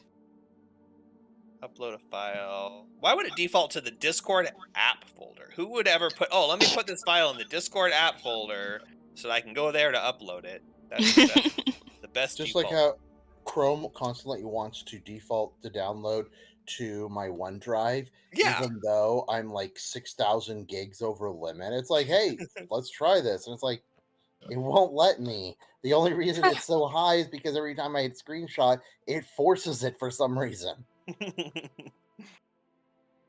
So that's what you see on the piece of parchment. It is one rectangular piece of parchment with this image drawn on it. Can I, like, take a look, like, and think what this might be? Like a map or something? Sure, you can make an investigation check. Alright. That's intelligence, right? Mm-hmm. Okay. The 18. You think the idea that you think it could be a map might be good. You did find another piece of paper that had similar scrawlings on it that ended up being a map, but it doesn't look like anything you've seen, so you're not sure what it could mean, but it does look like some sort of map. Although there seems to be... It's split into two, and it might be a puzzle of some sort. Well, I would like to show the others again. Hey guys, I think I found some sort of map thing. Looks like squarey. Very cool. What do you guys think this might be? Let me see. I take Sure, the God. pieces. How many pieces is it? It is one solid piece of parchment, and this is the image on the front of that parchment. Oh. I would like to spend 13 minutes saying I know the pieces fit. Oh, by the way, Amanda says hi, guys. Hi. Hello. Hello. I will say it's not a puzzle in the sense that you have to like piece anything together. So don't go open and paint and like trying to piece things together. No, Oh, well, now that you looks found like the out. last room. So let's hang on to that for now. It looks like some kind of a path through the room or something. So, all right. Oh, I guess I tell my friends that. So I say, this appears to. Oh wait, no, we don't know what the last room looks like. Yeah, This only Miro in that room. I don't. This looks like some sort of a map, but with directions as to a path. But it doesn't look like any room that we've been in so far. Does this look familiar to you guys at all? No. Oh, but Miro, you're in the room. Eh? Wasn't he? Miro says no. Miro says no. Huh. Okay. I'm actually pretty sure I have not been in the room. Wait a minute. Miro Wait says a no. minute. Because we can see the room. We can just look and see. But I'm trying to move non-meta.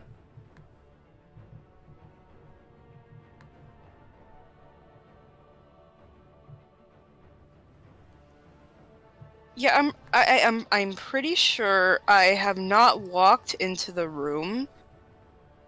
I think when I saw the stairs and then I turned around and did some other stuff and did not go in that room. So no, I do not recognize it yet. You have not walked into the room, but you were, Okay. I believe you either stepped out of the water or past the waterfall to see what was there, and then you stopped and turned around. So you did see the room from this position.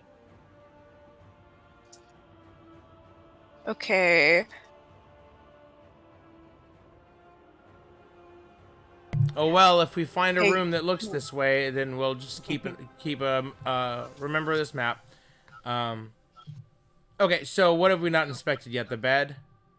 No, Toddy has inspected the bed thoroughly when you guys first came in here. I'm pretty sure. Yeah, I bet he did. I That's the believe you bard's have job. inspected everything, except for there is a book in the drawer that Miro didn't grab yet, and you haven't touched the chair. It's like a stuffed chair, but please don't inspect the chair. Just move on. There's nothing in the chair, but technically you haven't inspected it. It's a double bluff.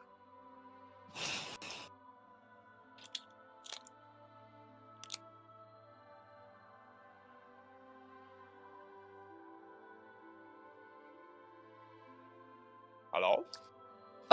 Hello? Hi. Everyone there? Yes, I'm Yeah, here. I'm here. Sorry, I zoned out for a second there. Sorry, I was talking to Lily. She came in my room, and also I No problem. figured, oh, you Wait. guys, there's 2 other players. They About could Sam totally do something. Anymore? Okay, I'm gonna go get the book. Is it Sam or Lily now? Sam, but sometimes I say Okay, I Silly. was gonna get really pissed if I had to, stop writing my song. Lily. Oh. No, I'm really bad about dead naming people. Okay. Just making sure. Okay, cool. Oh my god. Oh Bird, my god. Oh my bird, god. Oh bird, my god. Bird, bird. All I want this is my 2 front teeth. Oh, Birdie, stop it. Oh, wait, stop. Okay. So yeah, when I that's worked not at helping. Coleman, we had a remote employee who had a bird who would occasionally do stuff like that in the background. And one day, she was on speaker with our boss, who decided to be on speaker with her for the hour phone call they had with the door open. So every now and again, we would whistle real loudly from, like across the office, and then you hear the bird reply back. And after a while, we started doing it more and more until finally our boss was like, "Hold on, Deanna." And he goes, "Would you guys stop doing that?" And we just burst out laughing. We spent like a half hour just trying to see how far we could go before he finally, get onto us. So you lift the book out of the drawer, and on the front says, "The demon rises," and it feels both cold and hot in your hands at the same time, and your mind feels conflicted as you hold it. Well, I've already used up all my portal detection, so I trust my self, to protect me, and I want to crack open the book. It seems like a regular book with no magic to it other than the fact that it's horribly evil. But within it it's like Ayn Rand. It's a book about an ancient demonic demigod named Bakasura. And if you'd like to spend some time reading the book, Yeah. You guys already did a short rest, but if you'd like to have retconned that you explored the room and then, technically you probably wanted to rest before you did that in case it was a problem, but, nah. It doesn't matter. Yeah, so I spent some time reading the book, and hopefully it doesn't damage my mind. But I've got wisdom saving throws. I'm proficient, so I don't. You had plenty of HP anyway, so. The book tells the story of Bakasura, who is an ancient demonic demigod who often appears in the form of a Tanaruk, which is an orc that is tainted by the blood of an evil, or whose blood is tainted by an evil outsider, usually a Tanari demon, hence the name Tanaruk. Originally created thousands of years ago by the demon lord Baphomet on the 600th layer of the Abyss, Bakasura was the first of the race of Tanaruks. Granted extreme strength and size by his master, Bakasura combines his immense physical form with a mean intelligence. Bakasura has appeared once before on the material plane, over 1,000 years ago. During that period, he gained the title The Devourer. That's the name of the painting, by the way. As he ruthlessly hunted all living beings, drinking their strength to fuel his endless rage. It took combined forces of all the races to eventually trap Bakasura and send him back to the Abyss. And Whoa. So far you found summoning rituals to summon demons, statues of Lord Baphomet, and other imagery of demon summoning in here, so that can't be good. Yeah, that's a Tanaruk. And this book's just like a history book. Okay, hey guys, so I finished reading. Hey guys, I finished reading this book. It seems like we've got some sort of demon summoning cult around going on down here, so we should be really careful, or we might be fighting some guy that looks like me but slightly spikier. And I can be prickly. Oh, So And let's I just head on wanted out to of here. Find a way out. that's real cool, man. All right, let's go. Okay, so I'm gonna step on the teleportation glyph. What? All right. You teleport into the water room. Shoom. Efficient. Well, hop, I teleport. Who climbed stairs? hop, skip, swoop. Oh, Betty White follows you guys. Shoom. I go Alonzi and then jump on it. You went before you commanded Betty White, and she's still up in the tower and is awaiting orders. Oh, God damn it. No, she's down there. She Swim, follows swim, you. swim, swim, swim, swim, swim, swim. Splash! Betty! Follow me. Okay. Zoom. Zoom. You know what I don't like? You know what I don't like about this channel divinity ability is there's nothing about any sort of. It literally just says it obeys your commands for the next 24 hours. So technically, as long as you order it to never attack your companions, etc., etc., etc., it is a permanent. It doesn't matter if you die. It doesn't matter if you go unconscious. None of that matters. It's just permanently under your control, which is why Oathbreaker is so badass. Yeah, and it's the DMG, the Dungeon Master's Guide, too. Yeah, I think it's more meant to be like an NPC class, but it's a player class. It exists. So Yeah, and it's really good. Yeah, I was just doing this to do like a theme, but if I did a Paladin again, I probably wouldn't do Oathbreaker again because I just did it, you know, but it's a really good one. I mean, it's evil. That's kind of the mitigation factor. Like, Meh.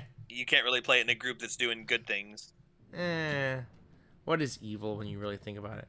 Splash! Hashem climbs out of the water onto the stairs, and looking back at his party, he says, "Hey, this looks like the room that we have the map to. I'm not gonna. Not gotten any description of the room yet. Fine. I stand here and look into the room. The corridor opens into a large rectangular room. You're standing just outside the doorway against the left-hand wall, and you can see another passage leading from the room in the right-hand wall, so directly opposite kitty corner view. There are 3 square stone columns dotted through the room in seemingly random positions, so they're not like aligned with the corners or anything. The stone walls are covered in minute carvings of a maze, the theme of this whole dungeon so far, stretching all the way from the floor to the ceiling, all across the wall. This entire room has a maze motif carved into it. The floor is made from heavy stone slabs, and the air in here, as soon as you exit the water, the air feels dry, and there's a smoky tang sticking to the back of your throat. Now you can perceive it. Yeah, there is. There's always a smoky tang in the back of my throat. Gross. That's the syphilis. I stand here and wait for my party to come out of the water, and then I'm going to warn them not to take a step into this room until we figure out how this map works.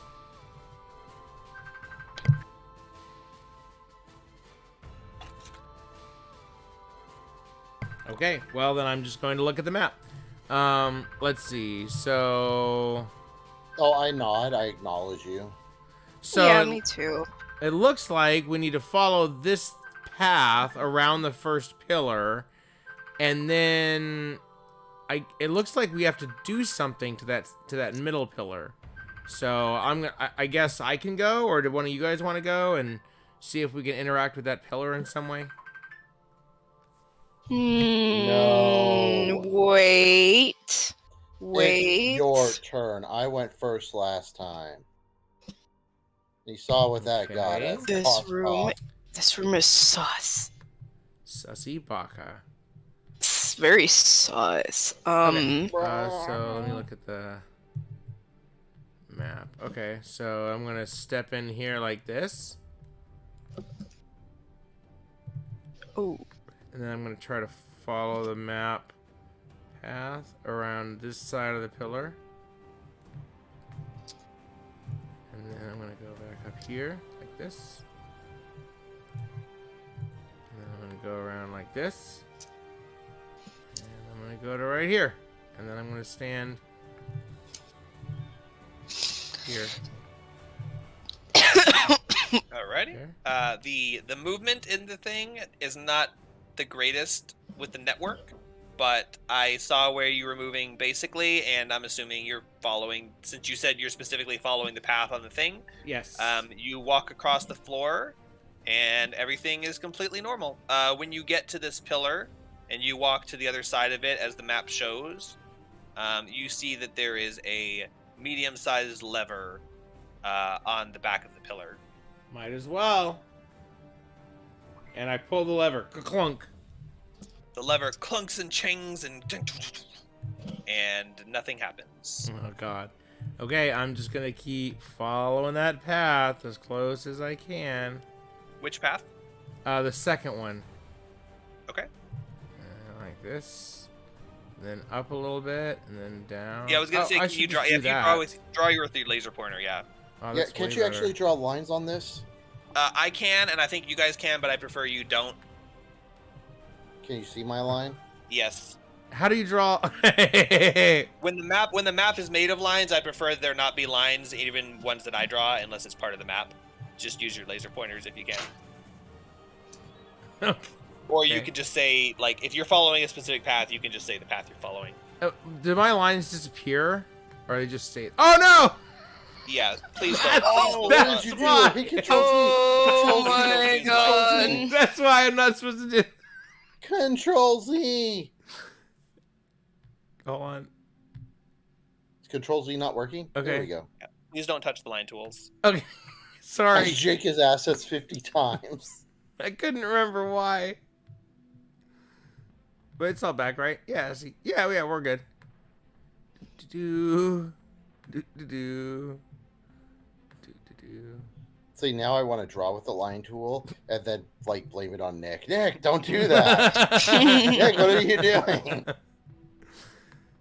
Yeah, I did that erase all. That's how we found that out. I remember that now. Okay, so I'm just gonna put my guy here, and then I'm just gonna draw with the right click. So on the way out of the room, I go do do do do do boo do do do. It's like one of those buzzer games. I'm gonna go buzz. Do do do do. Okay. Hashem, you arrive at the far end of the room. Let me go ahead and describe what you see, since you're there now. You enter what appears to be a large dining room. The walls are covered in heavy tapestries, and a thick red carpet is underfoot. Let me remove the fog here real quick. Hide. Nope, that's oh,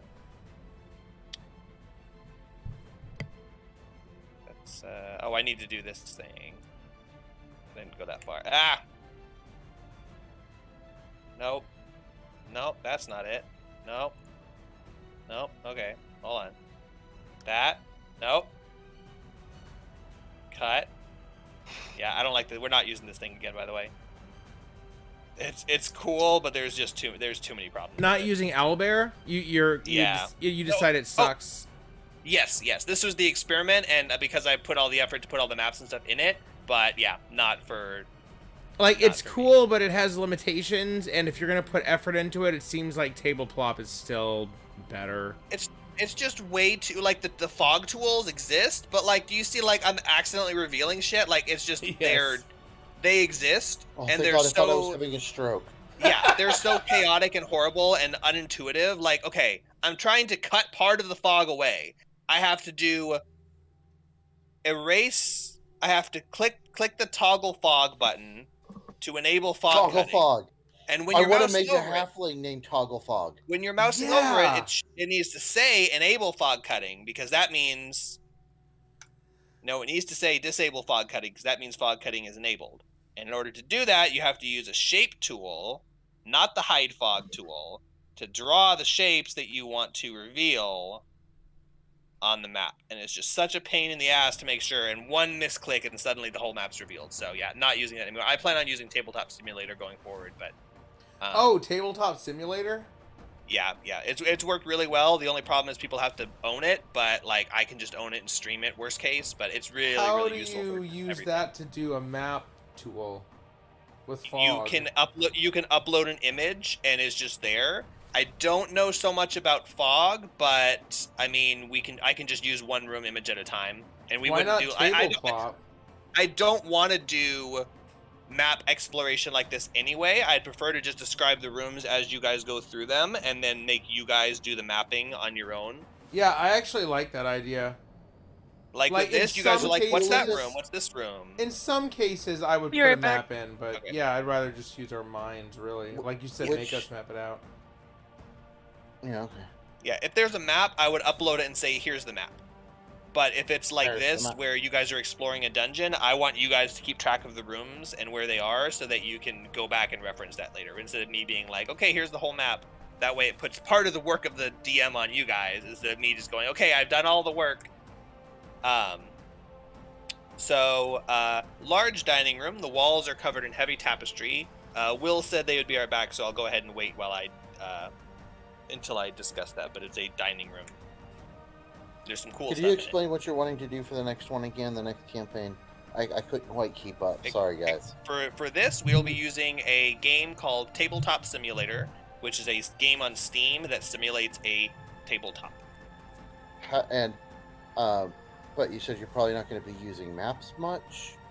So the way that I'm using the map in here, like for dungeon exploration, where I'm revealing every room as you guys go into it and forming a big map, I will not be doing that. If you guys enter a room that requires combat or grid movement, I will be putting a battle map in the game so you guys can move on the grid. But as far as keeping track of where you are in the dungeon, which rooms you've explored, I will be leaving that up to the three of you in some capacity. So if you want to remember which rooms you've been into, I'll have the master map on my reference, but it's up to you guys to go, "Oh yeah, we take a left at this hallway and then we enter the big room." I'm not going to be keeping track of all that stuff, of which rooms you've explored and which rooms you remember and all that stuff. So like when you know how Will said, "Oh, I don't remember that room," and I said, "Yes, you do, because I revealed it."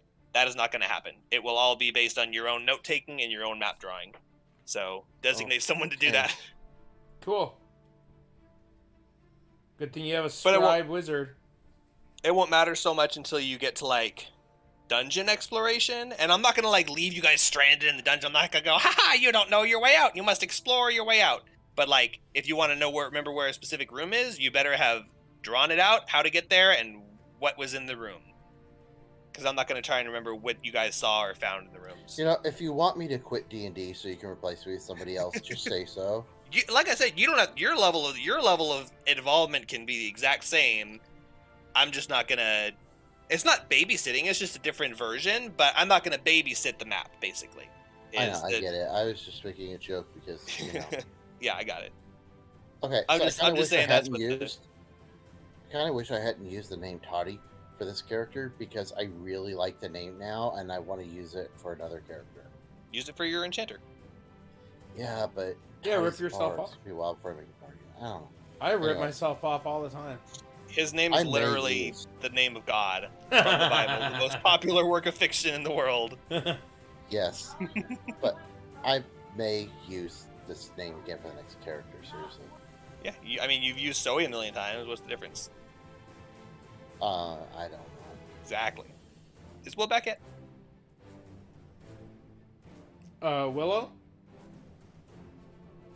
Hold on.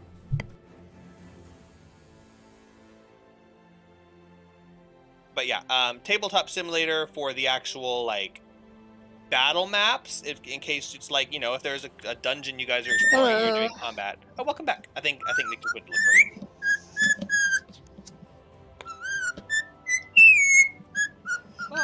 I have a very happy bird with me. Was that The Simpsons?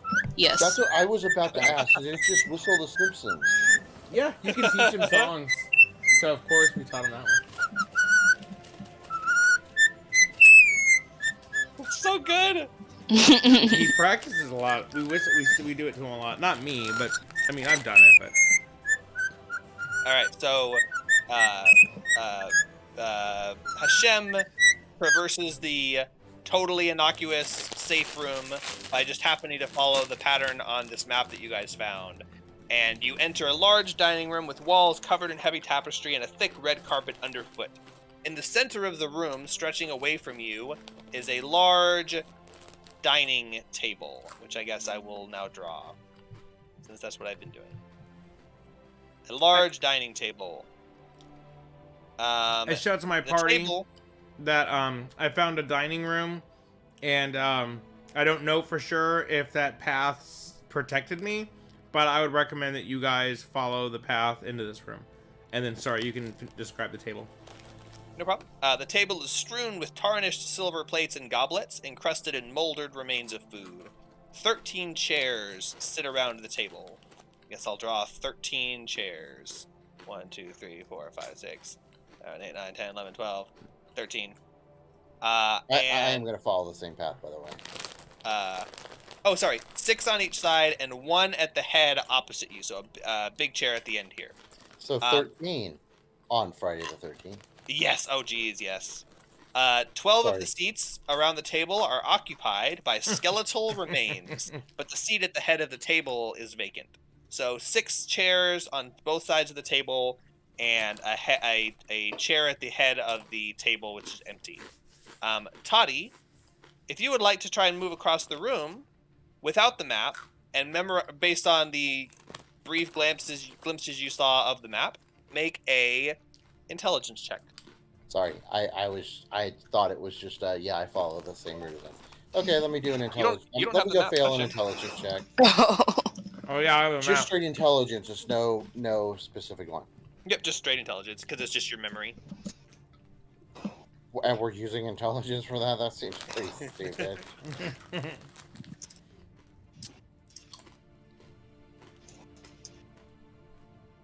Oh, I rolled a 19, so 18 after my modifier.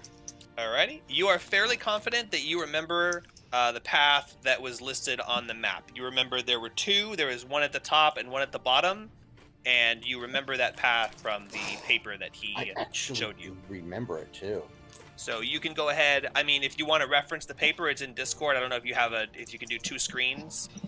If you're able to trace the path with your cursor, like this, do so. And your character does not move until you trace the path. Sorry.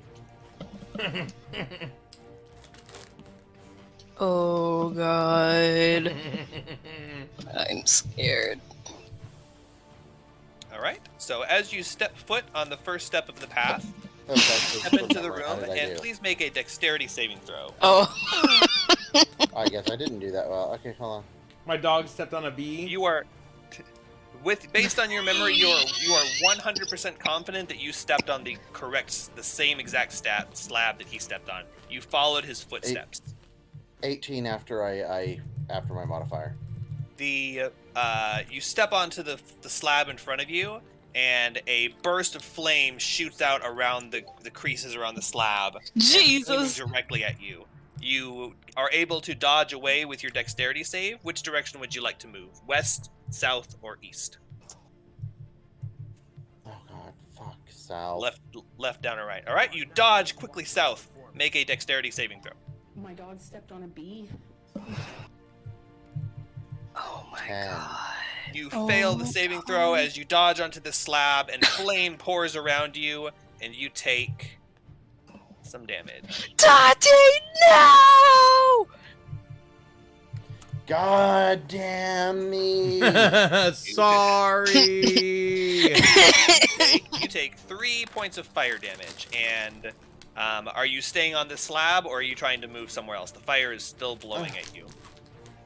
You forgot in the Latin alphabet, Jehovah begins with an I. That's because the letter J didn't exist until the 16th or 17th century, in which case that means that Jesus was not the name of the Son of God, and everything you believe is a lie.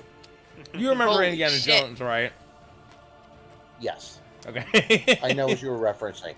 It just was making me point that out, that it's like, well, Jesus is my Lord and Savior. Well, no, actually, he's not. I mean, Josh is, but Yeah, Josh. Yeshua. My buddy Josh. Trust me, I don't know very many good Joshes. But I know a lot of bad ones. Yes, I would like to jump back towards, safety over here. Over. But I don't dare move my piece until you move it. So yes, you're actually the way that it's laid out. The room is actually 6 tiles high. So each of your characters, you would fit 1, 2, 3. Why is it not letting me move it? 1, 2, 3. What the fuck? Why is it? What the hell? Oh, it's my mouse. What? My mouse is broken. Never mind. It's a Logitech mouse, and it's been breaking. And I haven't replaced it yet because it's been working. So ignore me. Wait, did I replace it? Anyway, it double clicks sometimes. Let me just click it hard. Ah! Eat. Hey, it's been working. I haven't had to replace it. Have I? Did I? No. Okay, so it's 6. I'm just gonna use this cursor. 1, 2, 3, 4, 5, 6. So you started here. You dodged south, and that tile also burned you. You dodge back west to the stairs where Miro is. Yes. Okay. You dodge back to the stairs, and as soon as you leave the tiles, the flame subsides. Do I notice any And of of course, last time Yes. I went first, and this time I didn't go first. Next time, I'm just not going to do nothing. You Oh, see shit. Toddy step forward onto the same slab that you did, and flames burned her. She dodged off of the first one onto another one, and flames burned her, and then she jumped back onto the stairs. Hey guys, I think you might want to actually like have the map with you to follow along. You want me to try to toss it to you? Toddy, as Shem mocks you by saying that, you are 100% certain that you stepped exactly in the same spot. Oh, I'm 100% certain. I Oh. would like to point out that because of the 2 sections of the map, odds are, if we need to have more than one person in the room at a time, we need to have one person touching that pillar or something. Which means you have to take the second path back up to it. Wait, you mean like hold the lever down? Did it like pop back up or something? No, I it's in don't the same. know. It's in the same position you moved it to. Maybe you should put it back. Oh. Obviously, okay. Hey, Shem, I figured. Wait, can he hear me from here? Or do I need to Oh, yeah. message him? No, he can hear you. Shem. I mean, if We're you're Okay. shouting to each other. The lever. I think that the lever means that in the first position, it's safe to walk that path, the first part of the path. Then, when you flip it, it's safe to walk the second part. So you need to walk back, flip the lever up, and wait for all of us to catch up to you. And then when we get to that spot, we flip it back again, and we all follow the second path. Nah. Does that make sense? Nah. I think I'm just gonna go ahead. You guys wait here. And I I would like to pull out my Fine. Boolean and start playing taps. Fine, I'll do your plan. Okay, so Ooh, hold on, just a split second. Hold on. Okay. Well, I mean, you can continue, but I'm pulling up a video I want to link in chat that's very relevant right now. Oh, It'll did take you a see? Did you second. see my video? My dog stepped on a bee. My child spilled my No, I don't think I did. on a bee. Go watch my link. Just the first part of it. Keep in mind, we are trying to finish this game tonight. It's already 10 o'clock. Yes. Okay. You guys continue. I'm sorry. I was just. My dog stepped on a bee. Except that a bee. Okay, I walk back, following the path carefully. I'll go trace it right now. I'll go trace it even. Okay, so I go. Oh, hold on. I have to two screen.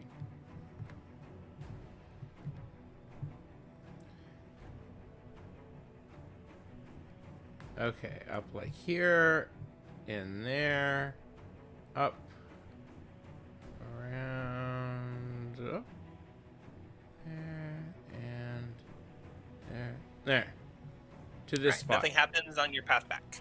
Okay, I flip the switch up and stand here and say, all right, guys, come on over. Can someone hold Betty White's hand, please? Hashem says. Yes, I would love to hold Betty White's hand as we both walk into the room. So, Toddy, It won't let me link it. It was a video of me playing taps that I did the other day Oh, cool. oh, that you made? Oh, nice. on the mandolin, but it's not letting me link it. Toddy, you are confident that you remember the path that Hashem had walked both there and back. Miro, if you are not following directly behind Toddy, I will need you to make an intelligence check as well.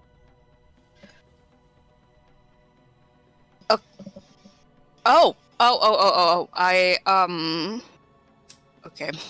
You know what, fair. I meant to, but 12. 12. You go to step onto the slab and you second guess yourself. You go, wait, was it this one or was it that one? You're not 100% confident that you remember the path. Even though it's on the map, your character does not have that map. Toddy, go in front of me. Okay. I'm going to indicate.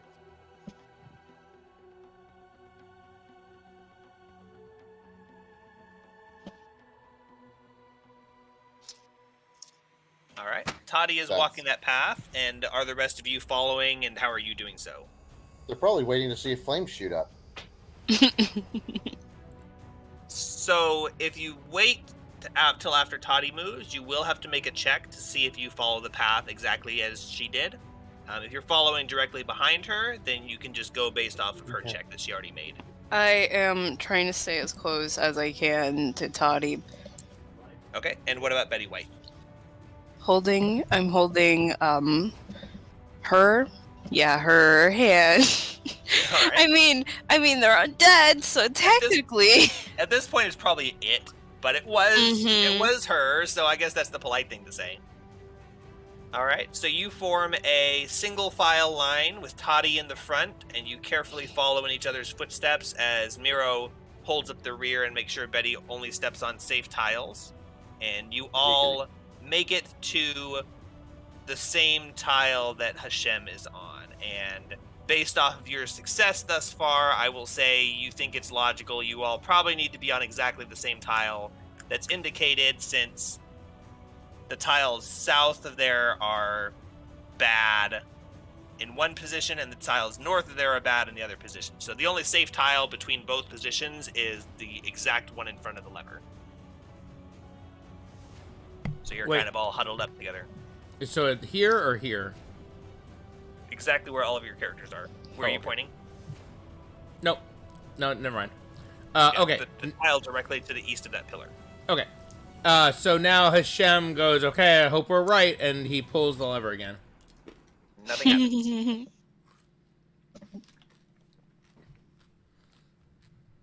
Absolutely nothing? Nope. Okay, guys, follow me. And I reach out my hand so they can hold my hand. We're just forming a conga line of sorts of hands, but it's more like a very huddled up conga line. You should follow so my we're all like huddled up. You should follow my cursor with your cursor. I'm looking if there's a GIF, but I don't think there is. I'm imagining like those Japanese like school kids on a tour, and they're like all holding hands, like a little line. What? In real life, you guys would get so left behind. There. Hashem successfully follows the path as it is written on the map, and the rest of you follow behind him and arrive at the dining room. Oh my god. Congratulations, Zach, for solving that puzzle. Who put Inspiration? so much stuff behind... I mean, oops, I messed up, sorry. What did you say? It wasn't you, it was Toddy? Yes.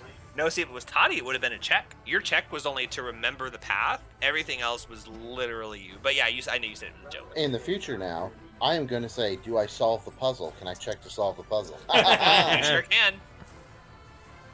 Straight intelligence High enough check. roll.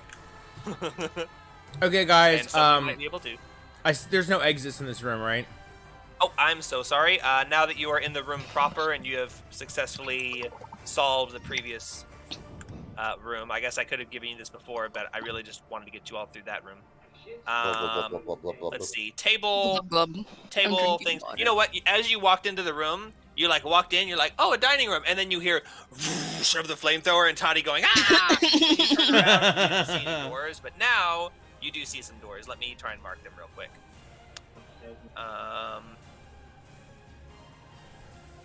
At the end of the room, there is an open archway which leads into, again, fog cutting, leads into a hallway. So this is an archway and a hallway, and the hallway continues around the corner. You just can't see where it goes.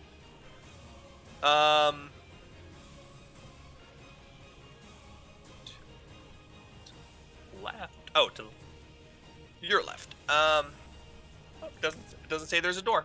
There is another room right here with a smaller archway. So there's a smaller archway to the east that leads to a room, and a larger archway at the end of the room that leads to a corner hallway. Oh, this is connected to the dining room, so this must be the servant's room. This one without the door. The one to the east, as you peer into it and or walk into it, the doorway immediately opens up into a smaller square room opposite you against the wall, which I will draw now. 1, 2, 3, 4.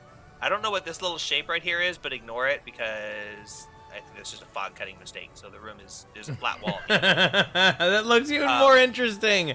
Guys, there's blood spewing out of a notch in the wall. I want to inspect the notch. Coincidentally, why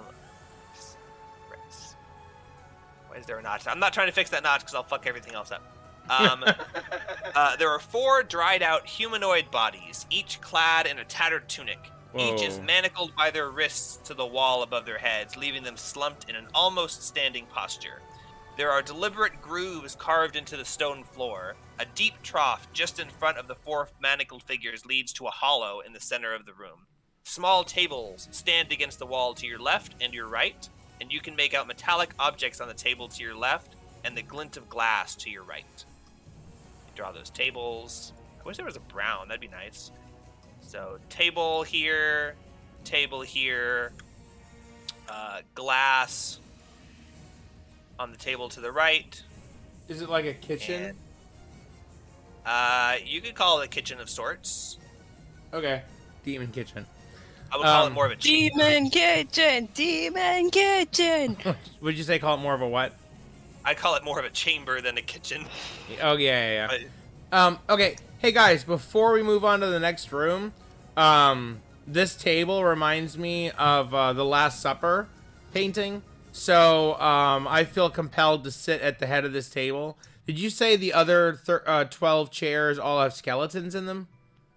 12 of the seats are occupied with the withered remains of skeletons, swathed in a moth-eaten red cloak. Are you looking closer at them, or...? Oh, yeah. Well, no, not yet. I just want to sit at the head of the table. Alright, yes, they are all filled with skeletons. Okay, and Hashem takes a seat at the head of the table and says, "My children, I have gathered you here to tell you this is my last night with you. You must each dine with me." Why is there gotta be 12 seats? Why is there gotta be 12 seats? Why are they gotta do that? Make a perception check. Okay. Dine with you and eat what? Bread and There wine. ain't nothing. That's We're gonna eat him. Nah, that's not that gross. His blood, his flesh, his Perception. mayonnaise. 15 perception. So, the 12 seats all have goblets and silverware in front of them, and there is none in front of the seat that you're sitting in. What does that mean? Oh, and also the goblets are clutched in the hands of the skeletons, apparently. That wasn't in the room description. Is there like... I'm guessing the demon guy from the picture that I sent, I'm pretty sure he's like somewhere, and this is like his chair or something. What do you guys think? He's got to be around here somewhere. Something that we're going to do is going to suddenly trigger like all these skeletons to jump up and attack us or something. Or the demon's going to just drop out of the ceiling. What do you guys think? Does anyone want to inspect the food chamber, the preparation chamber to the east? Do you want to keep going? What do you think? I want to look at the food. I want to look at the demon kitchen. Here, I'll go with you. Somebody else's turn to jump into the fire. Okay, I'll go with Miro into this room. I'm just standing here with my glaive ready. Betty White standing next to me. Actually, I'm gonna have her guard the doorway right there. And all right, go ahead, search out the room. Do you have Mage Hand? You know it. Well, I do. Miro does too. Yeah. So remember, you could No use that. luck. That could save you maybe.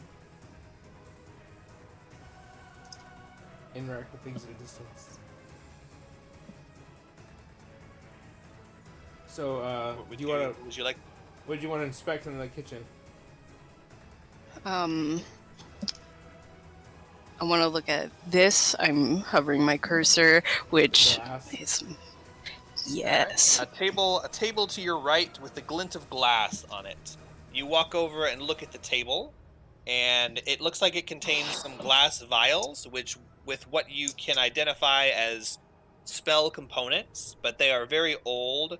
The herbs and whatever other materials are in them, the bottles are all the bottles are all unstoppered, and the materials look like they've been degraded over time, and most of them have turned to dust. But they did contain spell components. Okay, let's look over here. All right. On that table, there is a various mix of metal implements. There are some steel daggers, along with a silver knife coated in a steel daggers, a silver knife, which is separate from the daggers, coated in a sticky, dark substance, Oh, an iron full-face brand on the end of a metal pole. Iron. Ugh.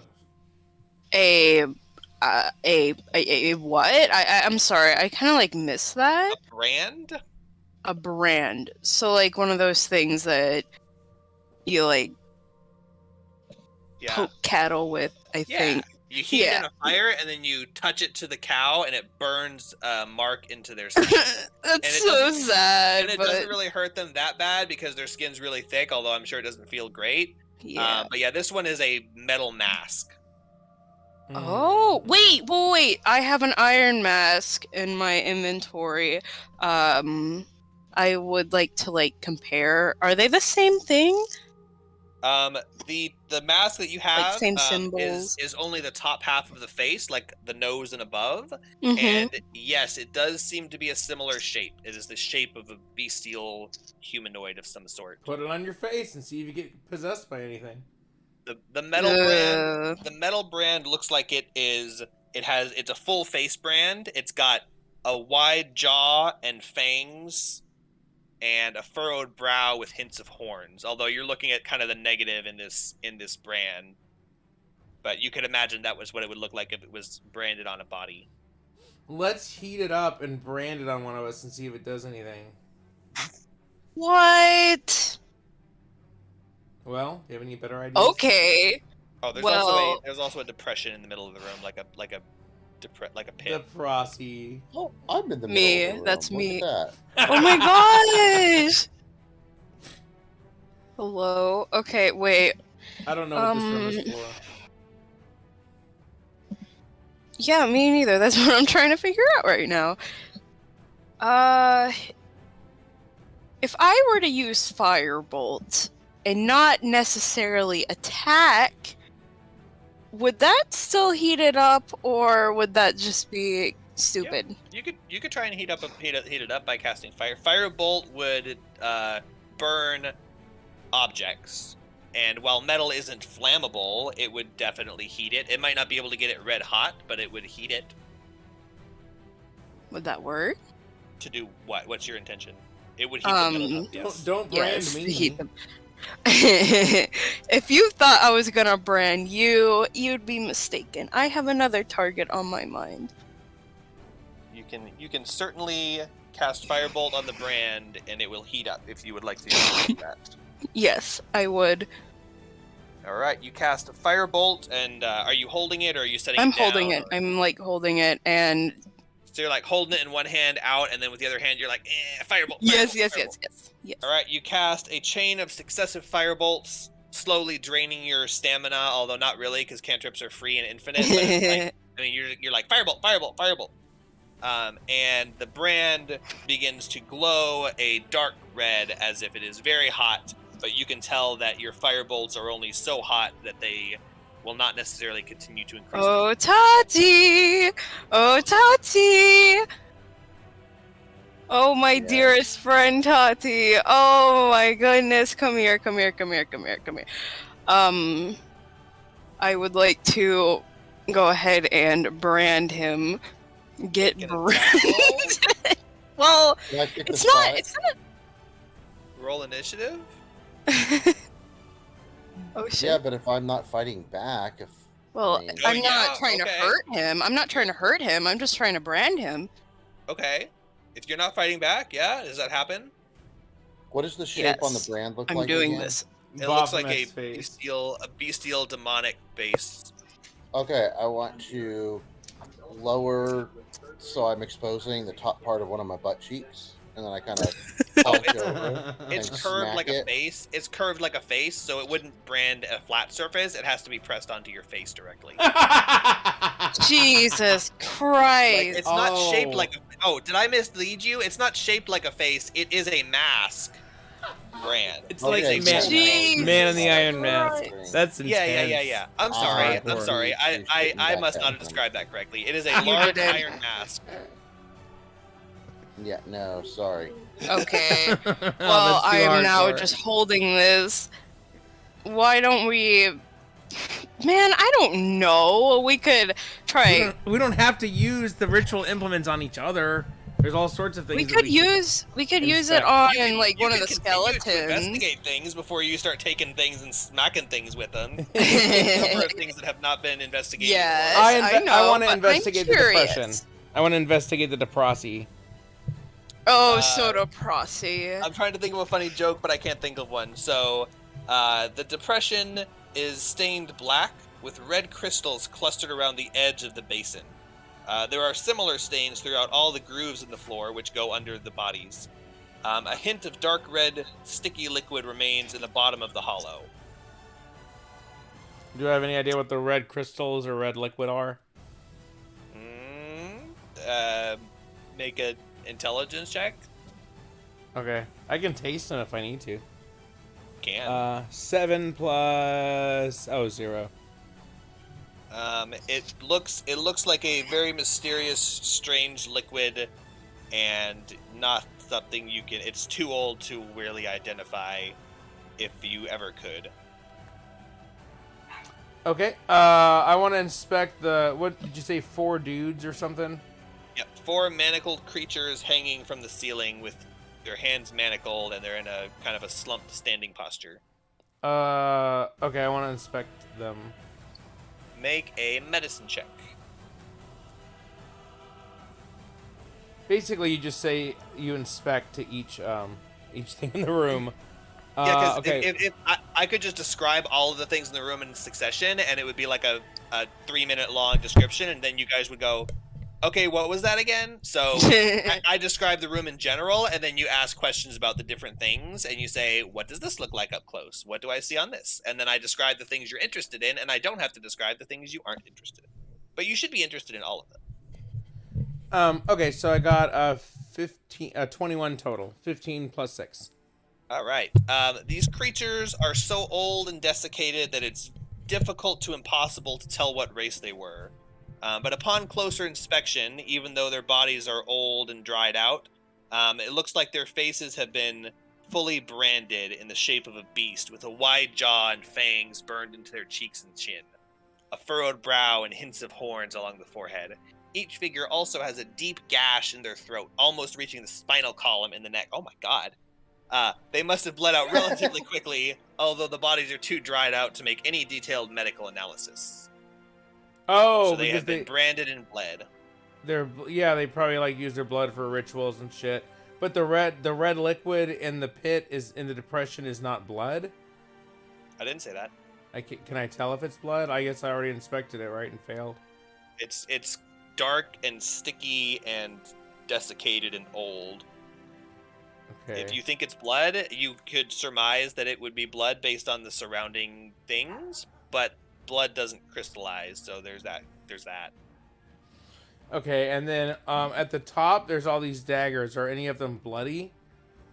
One of these silver knives is covered in a dark, sticky liquid. Well, substance. Okay. I'm gonna pick up the bloody knife, and I'm gonna bring it out here and show it to Toddy and Miro, and say, "Hey, this is the only knife that has anything on it, and it looks like maybe it's blood, but I can't tell for sure. There's definitely some sort of ritual sacrifice that went on, but all the blood that we'd expect is missing. What do you guys think of this knife?" Hmm. May I roll a check to see what might be on the knife if it was not blood? Yeah, sure. Make a medicine check. Can Alright. I do the same type check? Look at it to see if I know what it is either. Yeah, sure. It's a knowledge check. Not medicine, just knowledge. It's a medicine check. I'm just saying it's a knowledge check, so you can all roll the check. Knowledge is. It's Int? medicine. Knowledge is a category of check that means a thing that you roll to know if your character knows something. So 12. everyone Am I can roll a rolling knowledge int? check. 12. Okay. Is medicine int? Medicine is a Whiz. wisdom. Okay. I'm sorry, I forgot I didn't put your character sheets don't have those details on them, so I have to say them every time. I forgot I did that. Only if we're like trained in it. I got an 11 too. 11.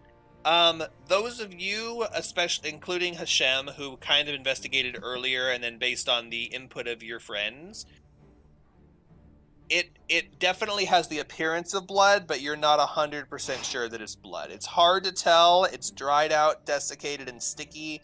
I mean, based on your surroundings, it should be blood, but you're not 100% sure. I don't know. I mean, it could be something different from blood that these creatures had. If they're not, they could be like fiends or something. Okay. Well, did I hit all the main items in the rooms? I think I did, right? You hit all the main items in this room. You have not inspected anything in this room yet. Oh yeah, I'm gonna look at the skeleton guys more. I'm gonna inspect the skeleton dudes. All right. The withered remains, swathed in moth-eaten red cloaks. On closer inspection, it appears that their skulls are deformed. The bones are stretched unnaturally into bestial features, revealing a muzzle-like snout and long, thick canines, stretching their faces into a hideous snarl. Some of them have their hands clasped around the base of their goblet, in which sits an inch or so of thick, deep red-colored liquid. Oh, there's that liquid. Can I inspect it? See if it's the same thing? In what the it is. goblet is a thick, deep red liquid, and it looks very, very similar, if not identical, to the liquid that was in the hollow and the sticky substance on the blade. Is there anything I can do to try to figure out what it is besides tasting it? Nope. I taste it. You guys have all made checks. I don't think you've made a medicine check yet. You can make a medicine check. Fine, and then I'm tasting it. Okay. Medicine plus 6, rolled a 4, so that's 10. 10? Yep. You taste it if you don't identify it? Yep. You get does your aura grant you bonuses to saving throws? It does. Make a Constitution saving throw, please. What's my bonus again? My aura? Is it double proficiency? Oh no, it's my wisdom mod. That's right. So it's like an extra plus 3. Okay, Constitution saving throw. Yep. Okay, so plus 6. I'm not proficient, but okay, plus 6, 8.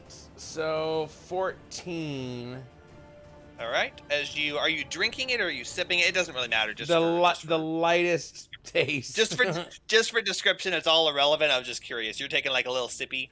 I dip my pinky in it and just taste a drop. You lift the goblet and tilt it towards your mouth as you dip your pinky in and taste it. And you taste the liquid, and it tastes like blood, but it also tastes like hatred and anger and fear and sadness and burning. And it's my ex-wife's blood? And you take 14 points of poison damage. Oh! Ow. I tell my group that this is some really fucked up shit in here.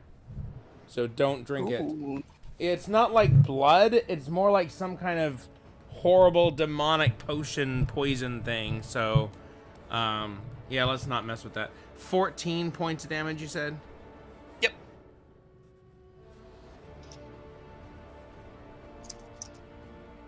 Okay, I'm at 43. Okay. I inspect the other items on the table. The other items are just miscellaneous silverware, and there is nothing in it other than very desiccated. Hold on, is there even anything? Molded remains of food, so very old, dry, desiccated. You can't even identify what it is. There's no bones or pieces. It's all just. I taste the rotten food. It tastes like freeze-dried astronaut ice cream that's been sitting in a basement for like 6 years, unsealed. Okay, guys, this food and drink is not cool. Let's head on to the next room. Blah. Disgusting. And yes, I agree. Let's just carry on from here. All right. Wander I'm down going the with hallway. group consensus. Sorry. Do what? I'm going with the group consensus. Oh yeah. You wander. Well, you pretty much inspected everything here, I believe. You haven't That's made what I many thought, hold deductions, on. but you have inspected. You travel down the hallway, and it turns to your right. And you see ahead, it turns to right again. Spiral. Please move your characters as they would be moving in order, including Betty White. And the hallway is 10 feet wide. And if your characters don't move, I will assume they are staying in the dining room. Unless you say, hold Nope. on. I'm going. I'm Should- going. Should we Yeah, spend I'm going another? north, too. Should we spend an hour in this hallway so I can roll my last hit dice? Let's keep that would going. Let's suck. see what the next room is. We have healing potions. I'm fine. You continue down the hallway, and it turns again to the left. All right, follow me, guys.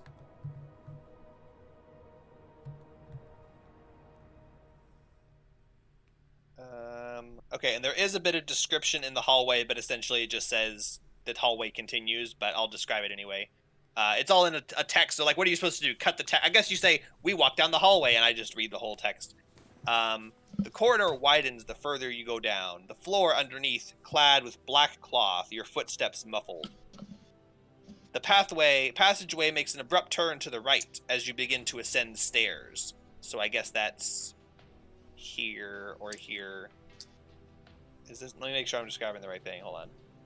Find the map. Where's the maps? Stairs and stairs. So there's stairs both here and here. And back to the description. Sorry. Eventually, the corridor ends in a pair of heavy oak doors standing closed before you. And with that, you're now here. Oh Christ! That's not ominous at all. What do you guys think? Heavy pair of heavy oak doors standing closed before you. Should we just go for it? Okay, I step Yes. forward and open the doors and say, Yeah, God, Let's just don't- do it, man. God never closes a door without opening a window, and I open the door. Right. Have you moved your token forward yet? I don't see it moving, but it might be lag. Nah. Betty White, That's follow not me, bad. but stay back. Betty White.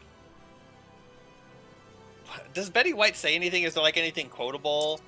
Get 'em, girls, or something? I don't know. I'm Betty White. Ah. That's what she says. I am Betty White. Let's see. She says, everybody needs a passion. That's what keeps life interesting. If you live without a passion, You Googled Betty White quotes. Oh my god. Pushing I open think the older doors. women still have a full life. This is not what I'm looking did. for. I guess you Pushing want like a open the- Golden Girls catchphrase. Exactly. Yeah, that's Catchphrase. definitely yeah. Betty White catchphrase. Let me know when you're ready to read for me to read the description. Go ahead. Oh. Oh. Can you Oh, mute no. your mic while the bird's Yes. screaming? Yes.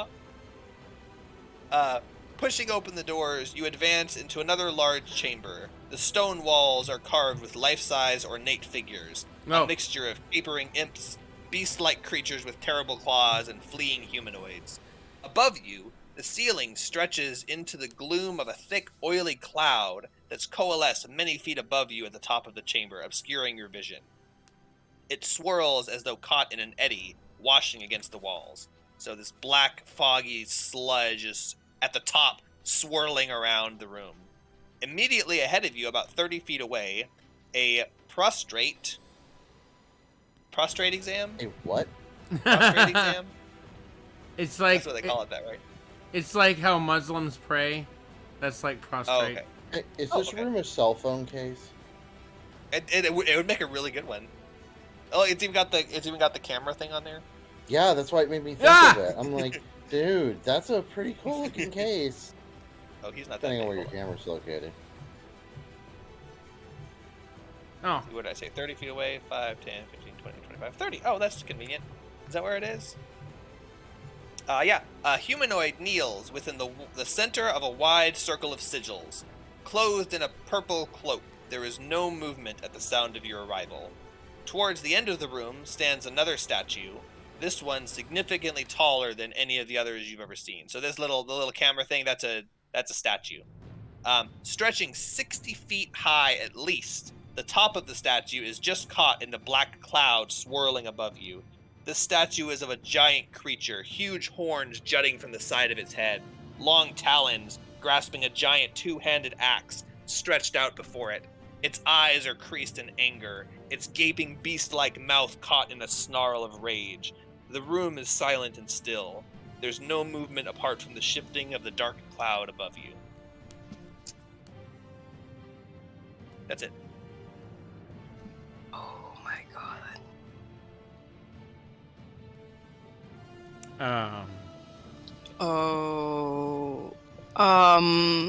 Die, foul Statue beast! And I in charge air forward quotes. and I leap and slash at this guy with my halberd, my glaive. Well, that's God for you, I guess. Alright, let's get this show on the road. Kill first, ask questions never. All right. You charge forward with your halberd. A glaive. Wait, didn't it break? No, it's a almost magic did. item. It can't break. Oh, okay. Oh, You- that's right. Oh my god. Woo! I mean, oh my you. Yeah. Oh my me. Hold on. I just You feel like charge this forward. guy doesn't want to parlay. You charge We always forward parlay. and- I just feel like it's not what this guy wants to do. You charge forward and whack him in the back, and his body slumps over dead.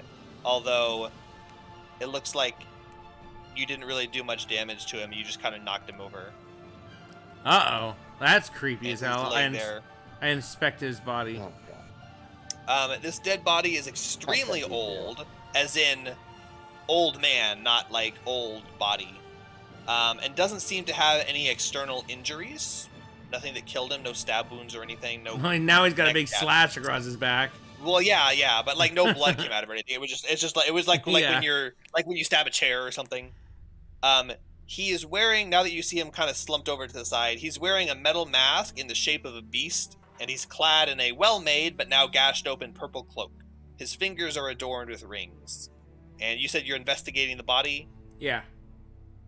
One of his rings you recognize. It just says this. I'm not going to make you roll any checks. One of the rings is a ring of mind shielding. I grab it. You And put it grab on my What do you do finger. with it? Put it on my finger. You put it on your finger. I think you might have to attune to it, but let me look it up.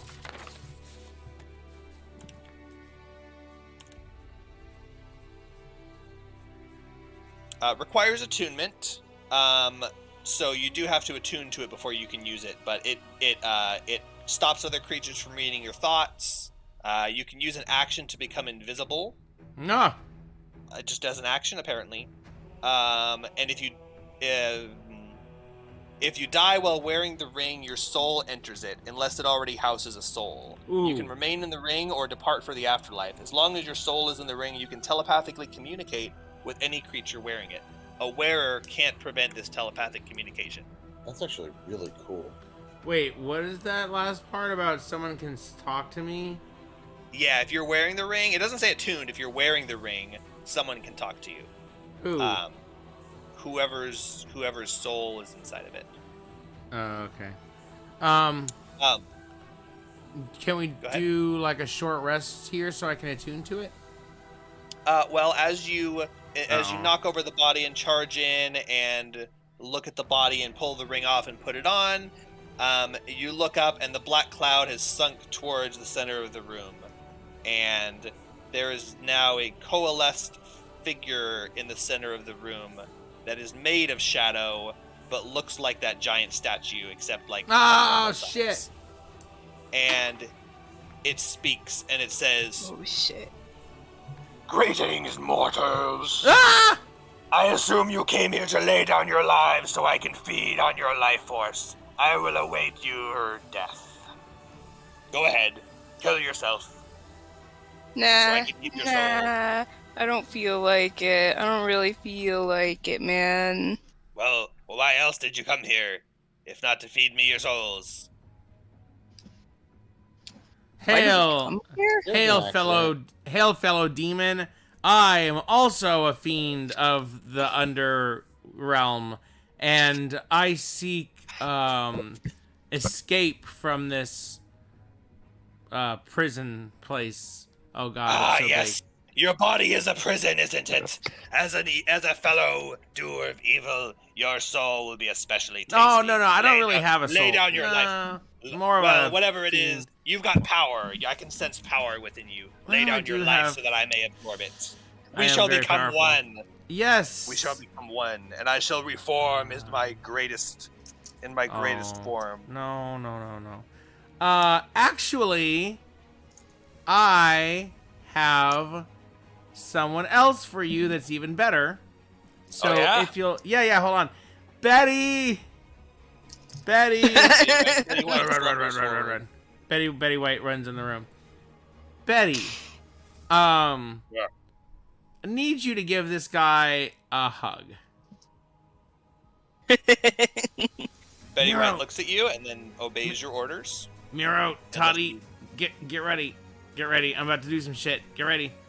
Oh shit. Betty White What you walks doing? up, and the spirit creature kind of like raises his arms, like like when someone awkwardly hugs you and you're like trying to like get away from him, you like raise your arms, and Betty hugs him and he goes, "Is this the creature of which you speak? It has no soul. There is no life force to be drained here. What sort of tricks are you playing?"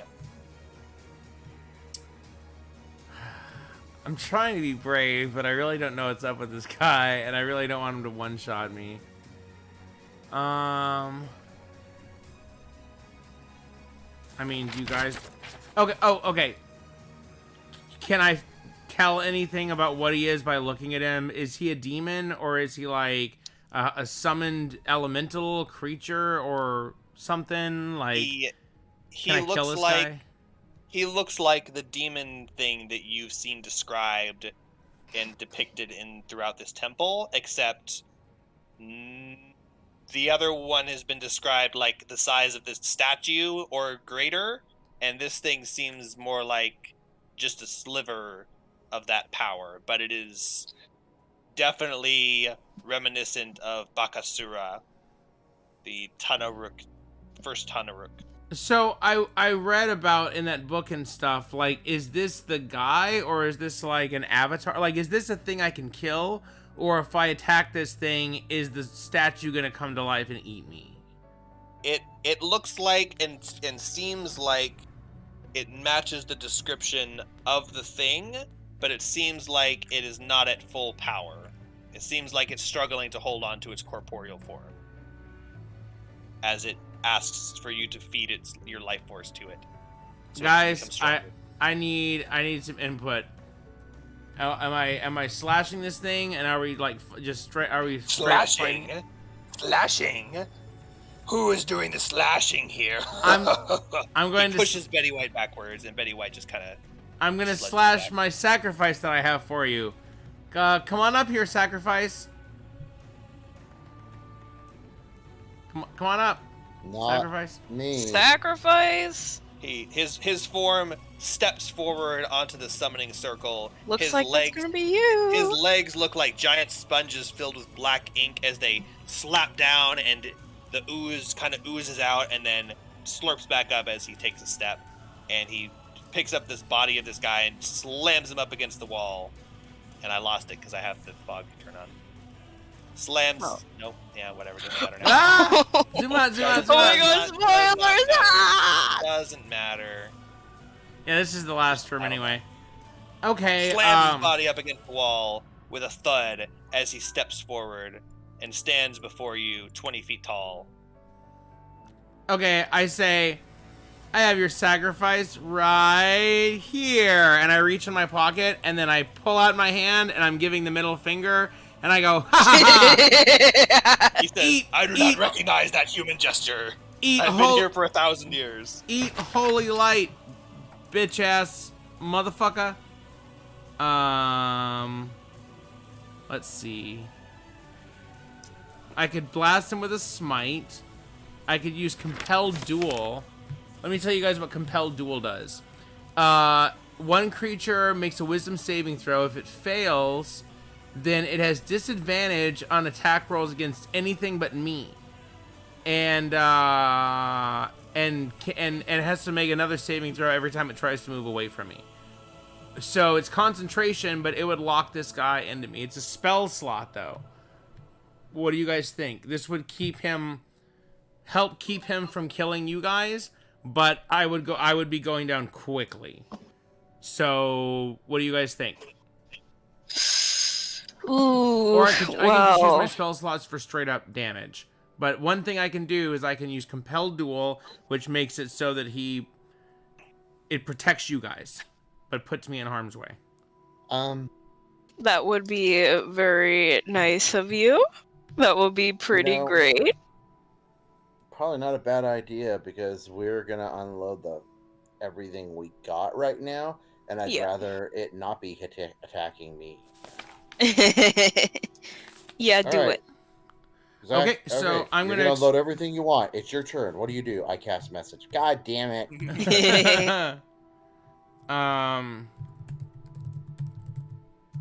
Saw the video I posted, right? Look up the Searing Smite. That's not like concentration.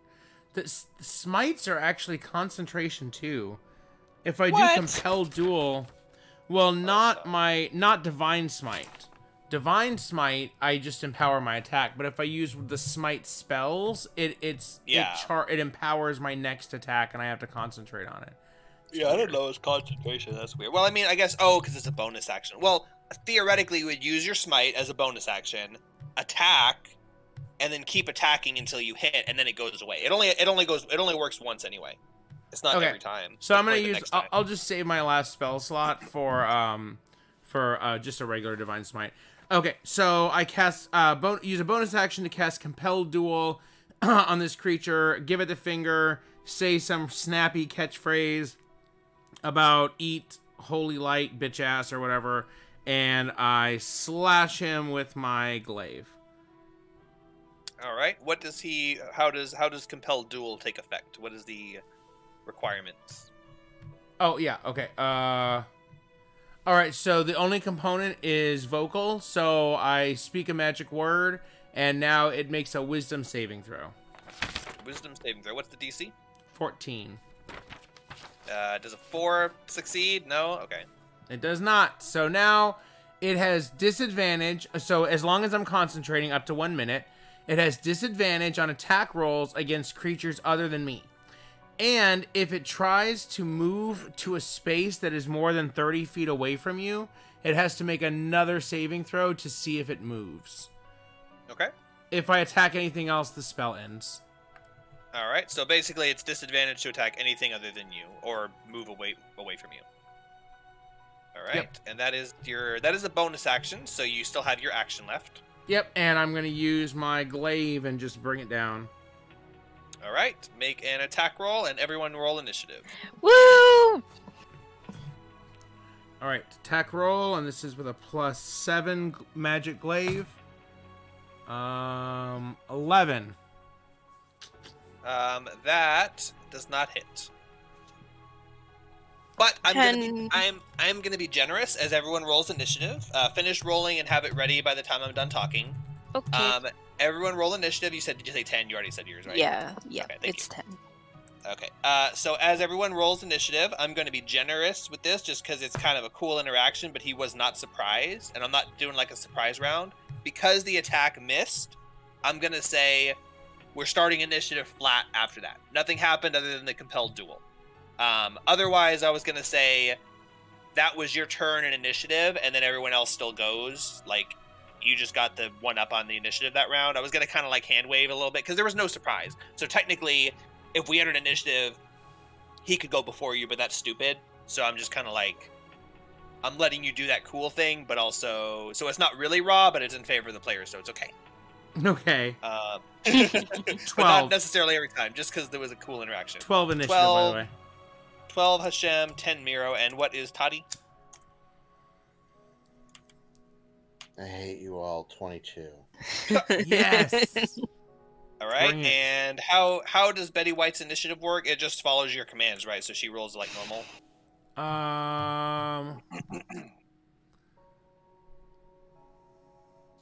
It doesn't say. It just says it obeys my commands for 24 hours.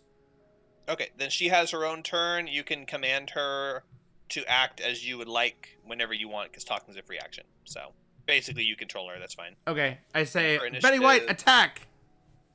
Rah! Rip its guts out, if it has guts. Rah!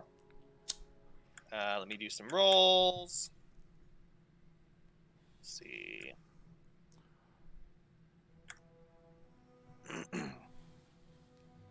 Where'd my roller go?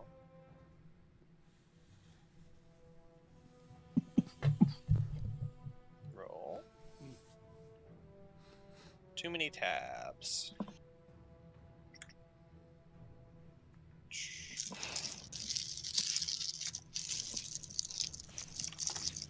Okay, and Never use Zone of Truth. So sad. oh, yeah, not really much NPC interaction here. It was meant to be like a dungeon crawl. Could have needed it. Okay. That's All right. So, in initiative, Toddy goes first. However, before anything else happens, the creature laughs at your attempt to hit it, and it says, "My turn," and it reaches a claw up into the sky and grabs it as if it's grabbing like a lever or something up in the sky, and wrenches its arm down with great strain, and the walls of the room collapse in, and the motifs that were on the wall fall off the wall and land on the ground as 3 stone statue creatures. Oh, Christ. Uh-oh. Oh, no. Oh, no. Oh, no, no, no. All right. So now we are in combat proper. And first in initiative is Toddy. And Bakasura is under the effect of compelled duel at the moment. Help. Do I have time to confer with my teammates? Should I take out the ads or start hitting the boss? Yeah. The you boss got that. is distracted on me, and based on how I know action economy works, I think that actually, instead of focusing the boss, you guys should take down these statue guys first. Me and Betty White will stay on the boss, and you guys, I would go for this closest guy right here. Oh, sorry, I didn't mean to move it. It's Oops. fine. Yeah, this Oh. guy. Yeah, that's another thing I don't like about this. Anyone has any power. Like, how does Yeah. that fit with D&D? I guess it's like a tabletop, but... Oh my god.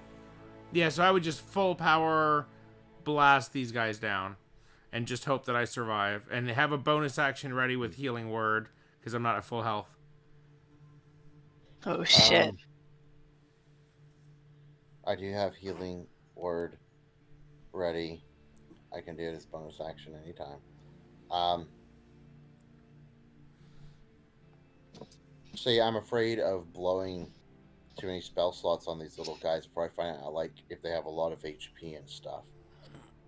So, like, Oh, look at it and do a knowledge check. See if you know anything about it. can I do an? Yeah, I want to check and see if I know anything about these creatures.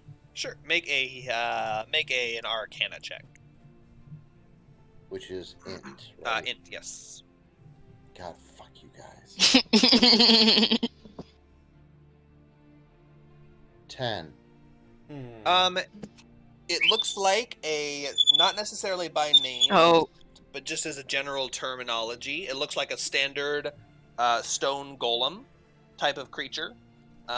You don't think it looks incredibly powerful. Obviously not as powerful as the main guy, but they are pretty tough and have the general things that constructs and statue creatures would have. So like they're immune to poison. Everyone knows that. That's a standard thing. If it's an animated object, it's immune to poison, things like that. But other than that, you're not sure. But I can tell I'm not looking at a minion or a peasant that's going to go down with a hit of the weapon or two. Yeah, you think this thing looks pretty sturdy. You can tell that just by looking at it. Okay, perfect, cool. Unless they're illusions. Guess I'll find Yeah. out pretty quick. Yeah, I would say don't worry about taking chances. Shem, which square do you want to be in, left or right? Right. That's fine. Okay. And Betty White's good. Okay. Give me 1 second. I'm looking up something on my spell because I need the full thing. No problem. Yes, each creature. Gives me more time to read the stat block. Yeah, if you don't mind giving me just a minute.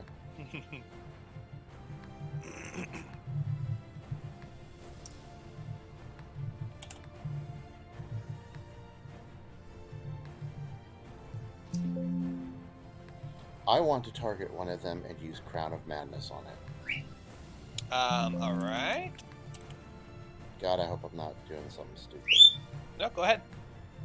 I want to target the one closest to me to use Crown of Madness on it. Alright. Crown of Madness is a Wisdom saving throw. Alright, they are making the one closest to the party, you said? Closest to me, bottom right. Okay. And what is the DC on that save? That is my spell. What it is? How does that work again? Please refresh my memory. It's on your character sheet in 2 spots. It says spell save DC, but it is 8 plus your spellcasting modifier plus your proficiency modifier. Okay, spell save. That's what I couldn't remember how it worked. I just got to find it on my character sheet. It's one of those things that you calculate and then put on your sheet, and you never have to calculate again. So you just have to know where to find it. But it's different because, of course, it's my sheet. That's just one of those rules that I can never remember how that works when it's a saving throw because I don't cast very many spells that are saving throws. Okay, Yeah. It's a 14. 14. So it rolls and it fails, and so you cast this spell, Thank this me. enchantment, and a what? Thank me. I was gonna say thank God, but Oh. thank me. A I crown thought you of said spank me, and I was so confused. that's what what? Spank me. Spank me. That's my It's new like, quote. okay, it does not succeed, so spank me. What? Well, that's gonna be my catchphrase now. You twirl your fingers and wave a hand, and a iron crown coalesces in the air and grips down onto it, crunching into the rock of its head as it grips its head and makes a guttural roaring sound of unintelligibleness. And it seems like the crown is affecting it as normal, even though normally the crown only affects humanoids. It seems like it's having an effect on this creature, which has been animated by a spirit demon thing. So even though it's humanoids only, it still works because rule of wolf. You're being nice to me Yeah, basically. because I didn't catch that part. because you have a spell called Crown of Madness that only works on humanoids, and I feel bad that I let you pick that spell because there's no humanoid enemies in this, so it still works. It still works because you tried to cast it, and so it still works. It is charmed by you, which means it cannot be aggressive towards you. It must use its action before moving to melee attack a creature other than itself, mentally chosen by you. And if you choose no creature or if none are within reach at the beginning of its turn, it can act normally. Have it attack another construct. Just don't worry about the main guy. Let's take out the ads. So I have to wait for it on its turn, right? Yeah, it's on its turn. Before it does anything, it has to attack a creature nearby it. So if it's not near a creature, it can act freely. I have to move it in place first, but okay. Yeah, so an enemy would have to be nearby it. And that was your action. Do you have anything else you'd like to do? Would you like to give any bardic inspiration or anything? I would love to give bardic inspiration to Hashem. All right, Hashem, mark that down. What is your bardic inspiration die? 1d8. All right, Hashem, you have bardic inspiration 1d8. And I believe Toddy has a special effect. You can use it to add to a damage roll, or as a reaction, you can use it to add to your AC when you get attacked. Yep. You get that, Nick? Yeah, that's on there. No, did Nick get that? He's the one who's getting. Oh no, I was just agreeing. I was saying, yeah, no, that's what mine works. That's all. Yes, I got it. Okay, so you can use it's bardic inspiration, but you can also use it to add to your AC as a reaction or a damage roll. Sweet. All right, and that's my turn. All right, Toddy's turn is over. Betty White goes next. What would you like to command her to do? You told her to attack. Attack the demon. You point at the demon. She raises her twin longswords. And would you like her to use her longsword attack or her life drain attack? Do I know what life drain does? Yeah, you're the one who charmed White.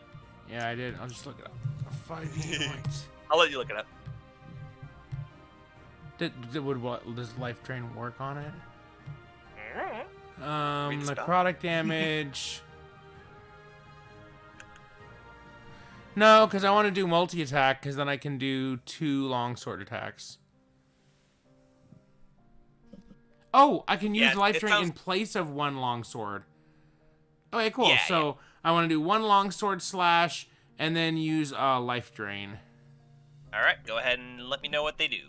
Okay, so my longsword is a +4 to hit, and it's 14, so 18 total. That connects. Let's roll some damage. All right, so the white used 2 hands, so that's going to be 1d10 plus 2. And that's a 9, so 11 damage total. All right. And that's slashing damage. 11 and then, slashing damage to the main guy. Yep, and then the white uses life drain, so it's a +4 to hit. So I'm going to roll that now. 1 creature. 7 plus 4 is 11. 11 damage. 11 to hit. Yeah. That is a miss. Okay, so the life drain misses. She swings with both hands and cleaves through some of his demonic goo flesh, and it gets picked up by the sword and cast and slung onto the wall. And then she tries to reach out to grab him to life drain, and her hand just wisps through the blackness of his body, and he giggles. Hee hee.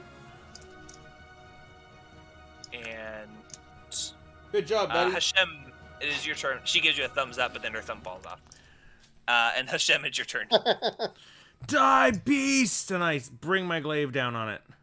I attempt to bring my glaive. Oh, Daka! Ha ha ha ha ha! Natural 20. Okay. Yes. And this is what I've been waiting for. So, I'm going to use Divine Smite. So, my damage dice are doubled. So, Divine Smite is 2d8, so that's going to be 4d8. And then, 2d10. Alrighty. Am I missing anything? And then +7 because it's a vicious glaive, which does +7 damage on a hit.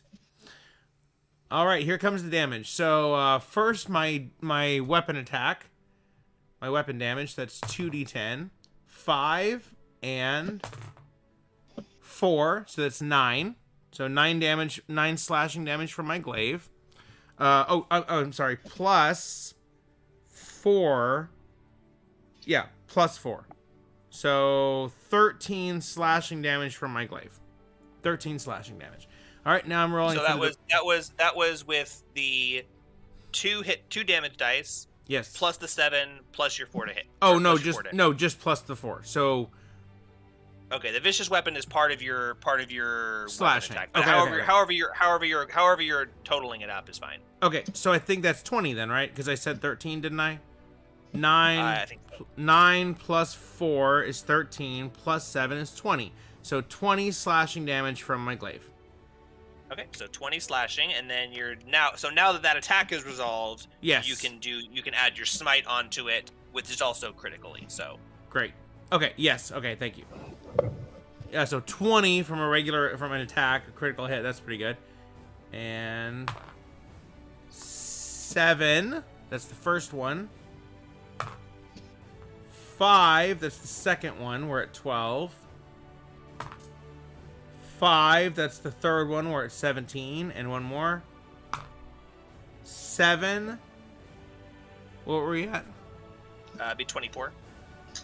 24. All right. And that's probably like radiant damage. Divine Smite.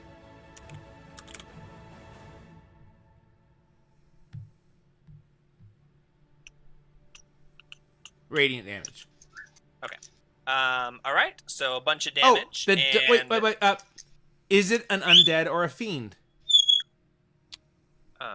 If so, the damage increases by 1d8, which would mean 2 more roll d8s. D8. Yep. But it's double, so it's 2 more d8s. Yeah. Okay. You're tracking this total, right? Yep.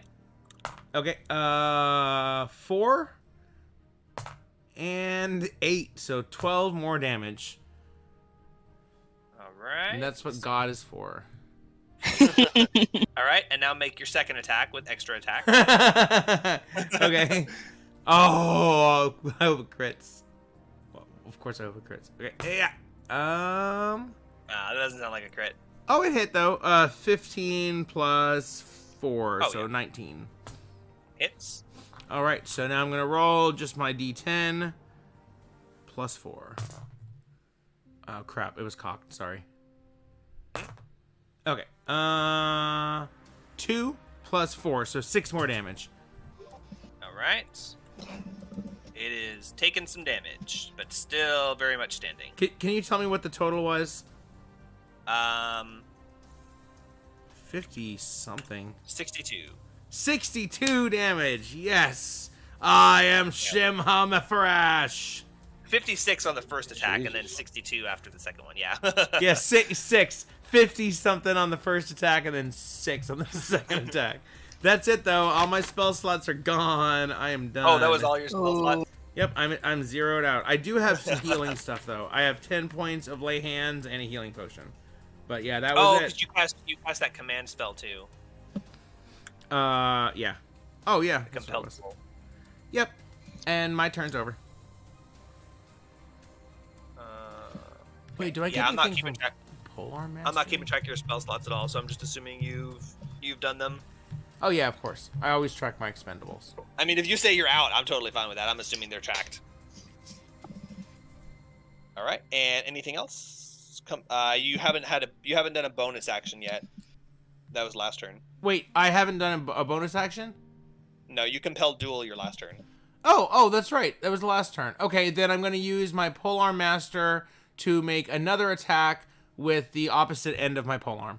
Wait a minute. All right. When you take the attack action, do I do that? No, just once because bonus action. Doesn't matter. Yeah, Okay, it's a bonus action. Yeah. I use my bonus action and I try to do one more whack. And that is 17 plus 4, so 21. So that hits. That'll hit. And it's just a D4, but it is... Yeah. the weapon damage is D4. Yeah, D4, but also +4, so not bad. 2, so 6 more damage. All right. And now my stuff is spent, and I'm gonna stand here next to it. All right. You slash at it hard, and divine energy bursts out of it as a bunch of sludge. You gash a hole in it, and it reforms, but it takes the sludge from like itself in the ceiling, and you can see the sludge on the ceiling kind of like it keeps sucking down sludge, but the sludge is kind of like disappearing, and it's roaring in anger. Miro, it's your turn. Okay. I would like to move more into the room. All right. Let me count. Wait, how do you do that ruler that counts again? I don't really remember. Hold on. It's a triangle-shaped ruler. Or M on your keyboard. Okay. And it's not entirely accurate because this grid is not lined up with things. So, grain of salt. Well, that You can better works. just count. Okay. It's not a very big room, so you're probably fine. So, I'm gonna move my character right around here. And All right. Would you like to show me how you're moving there? Because it yes, potentially sorry. would opportunity attack. You can use Oh, your little thing if you need to. But I am gonna cast a spell, and along with casting that spell, I am going to use my Temptatious Magic to fly 10 feet, and it basically gets me out of the range to provoke opportunity attacks, I think. Wait, hold on. Okay, I can fly, and then it won't provoke opportunity attacks. Okay. Yeah, so you have to cast a spell, and then after you cast the spell... Sorry, I misread that. Sorry, before or after.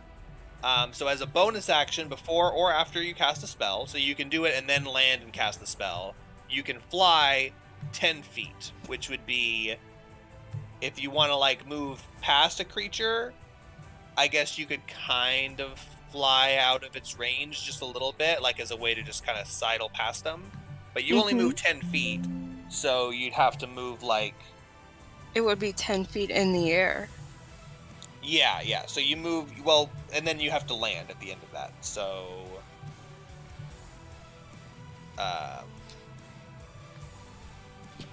fly up to 10 feet with, fly up to 10 feet without, it specifically says without provoking opportunity attacks. That's what you're talking about, is it?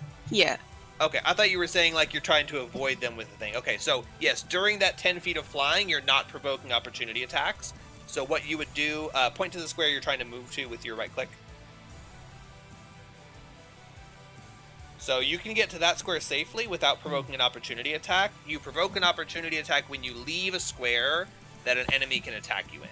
And this guy can attack you in that square still. So if you want to move here, you're going to be safe. Yes. If you want to move out of that square, you could be attacked. I'm going to move over there.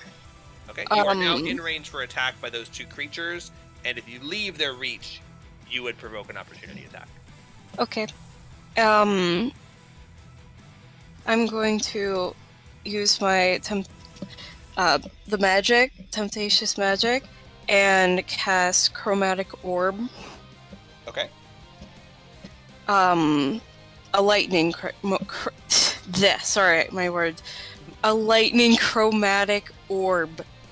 Okay, you are within 5 feet of an enemy creature, so you have disadvantage on that attack roll since it's a ranged attack. Oh, shit.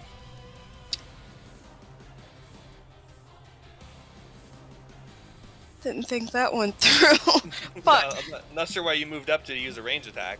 Well, I was gonna move over here, like right here, but... Why do you have to move at all? You know that spell has like a 200-foot range, right? Seriously? I mean, it's a ranged spell. It's not a touch spell. I must have read it wrong once again. I'm sorry. Here, It has a range of... Page is loading. A range of 90 feet, which is about 3 times the length of this room.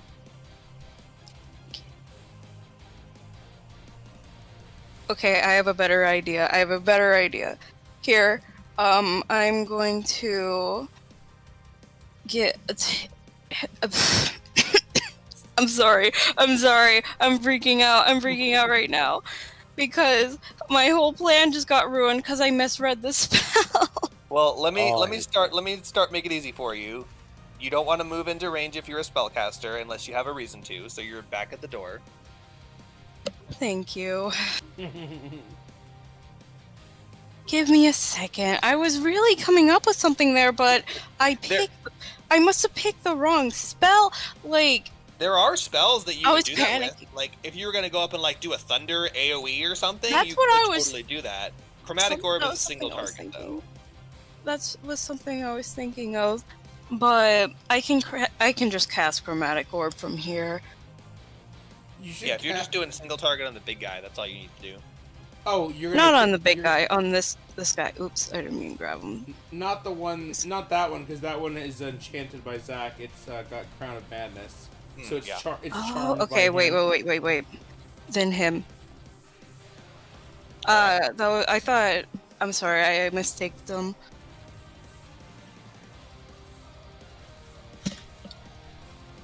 So you're casting chromatic orb on this one. Yes. All right. You said lightning. Yes. Okay. Roll to hit. Awesome.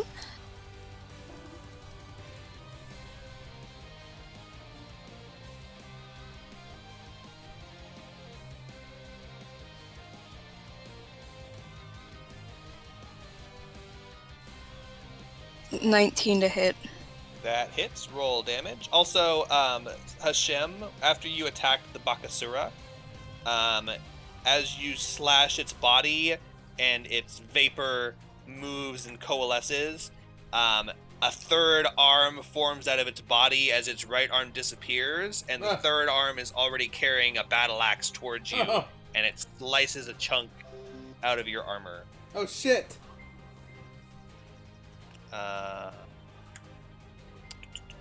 Just read that, and it is this. You take 15 slashing damage, and Shit. You can go ahead and resolve your attack will. Okay.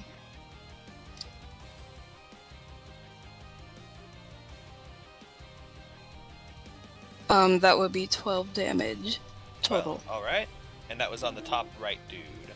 Mm-hmm.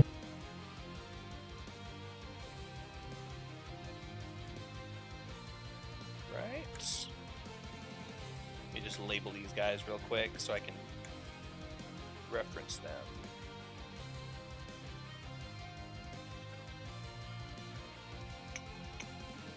What do we have? How much was the damage? I'm sorry. Oh, it was 12. Alright, your lightning ball crackles through the room and past the demon, and it kind of like, as it passes by the demon, the lightning crackles and jumps to his body and singes the sludge material, and it hits this creature with a resounding crackle, thud, boom, roar of thunder, and the body of this stone creature explodes into 1,000 tiny pieces. Oh, I nearly forgot to mention this. I have an ability called Heart of the Storm. When I cast a thunder spell, first level and up, aka why I have Chromatic Orb, creatures of your choice that you can see within 10 feet take lightning damage. Now, I don't think that's would reach, but no, you could barely. move a little bit.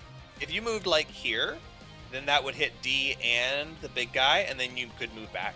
As long as you're not right up next to him, it's okay to move it a little bit for stuff like that. So yeah, you cast that from this square, and that makes Bakasura and the other thing take.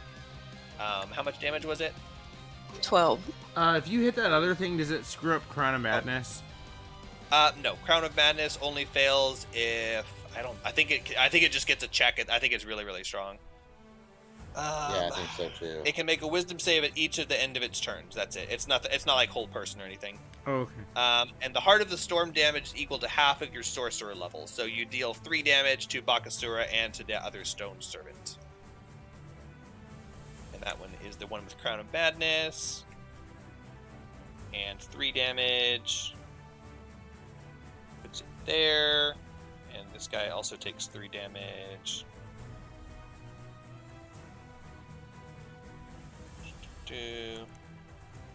Okay. And anything else? Do you want to move back or move somewhere else? Because you moved up Yes. to do I moved. Okay. No, I don't want to do anything else. that. Okay. And next is so the shadow demon slashed you with an axe. As you were in the middle of attacking it, it pulled out an axe and slashed you across your chest after the first strike, and then you continued striking it. Nothing else happened. It is now its turn, and let's see. That wasn't a thing. This is that. What's he got?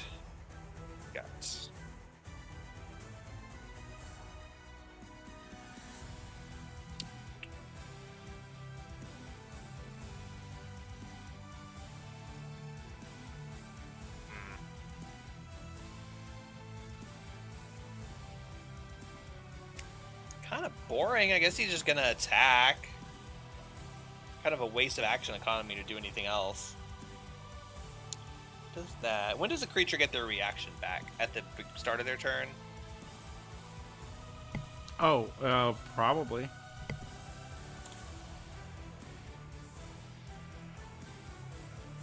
I can't take another one until the start of your next turn. Yeah, fuck that. Okay.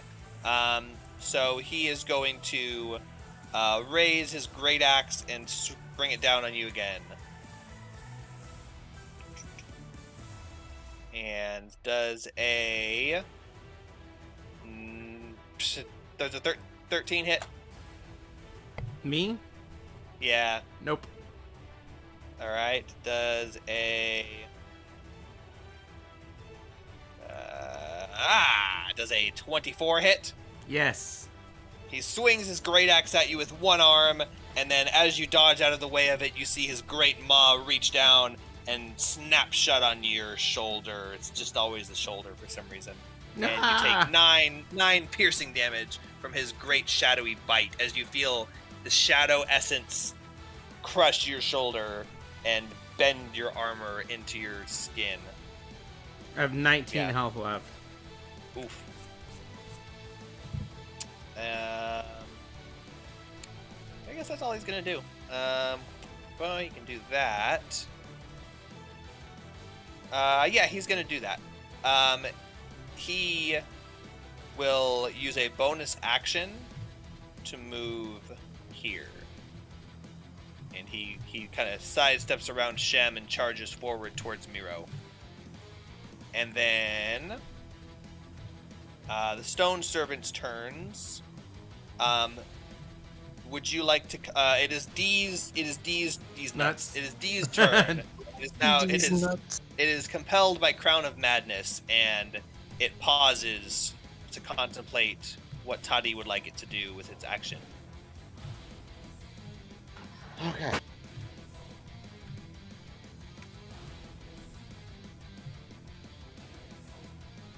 You said it has to attack before it moves on its turn. Mhm. Yeah, before it moves on its turn, you can mentally choose a creature for it to attack within range. So I can't make it move and then attack. Correct. So obviously that's I'm really confused. So let's say, just hypothetically, if I tell it that its target is going to be the one on the top left, it's not going to do jack shit Nope, it's going to take its turn normal. and do whatever it wants. But because the beast is maneuvered next to it, I could tell it to target that. Correct. Okay, that's what I want to do. I want to tell it to turn it back. Okay. It raises See, a claw. Oh, go ahead. I didn't understand that one little piece before tonight, and Yeah. Oh, so weird. Yeah, I'm reading it. Yeah, it's not I just was- it's not directly like a pet that you can just tell to go attack stuff, but It's if it has just an ally near it, crazy. yeah, you can be like, "Don't attack me, attack that thing instead," and it'll turn around and attack it. But yeah, and then afterwards it can move, so it can still move towards you, but it wouldn't move towards you because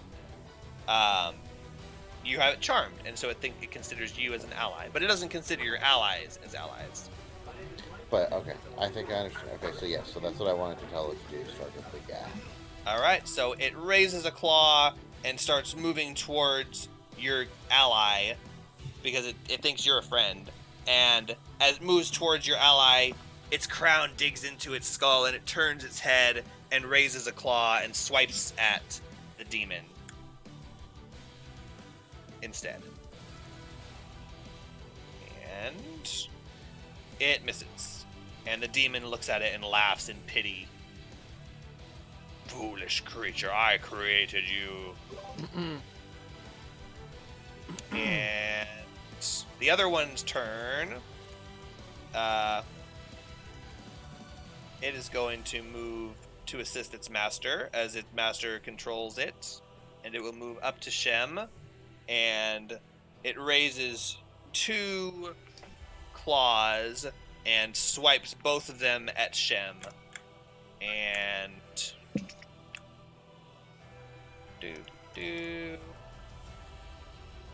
does either a 20 or a 7 hit. 20 hits. 20 hits, it will roll damage, and it deals 6 slashing damage, and make a wisdom saving throw. Okay, wisdom saving throw, and how much damage? 6 slashing damage. All right. Oof. I rolled an 8, and you said wisdom, right? Yeah, but you got your aura thing. That's a success regardless. So 8 plus 6, that's 14, plus 3, so 17. All right, you succeed on your saving throw. That's what I'm good at. Feel, Succeeding wisdom you saving feel- throws. You feel momentarily afraid of this creature that just gouged you with its claws, but you shake it off and Shake it off. aren't affected. Shake it off. All right, back to the top of initiative, and Toddy, you are next. Shem is severely hurt. Nero is in range of this creature, and yeah, one of the things is dead. Yes. Oh, Shem, can you make like 3 concentration saving throws? Oh shit! See Yeah. if your compelled duel is still on. It won't really matter because he was attacking you anyway, but he hit you pretty hard. So just roll a couple, see if you roll low. If you roll below like a 10, then it doesn't matter anyway. Otherwise, I'll look up the 12. numbers. What was the biggest damage you took? Uh-oh. Is that below a 10? Yes. Okay, he is no longer compelled to duel you. Watch out, guys. My compelled duel has ended. Oh, that Uh-oh. changes just a little So bit. blast down the big guy with all your might, I would say.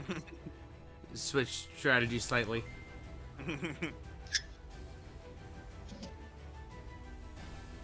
Speaking of which, it is Toddy's turn. Yeah, I'm just thinking. No problem.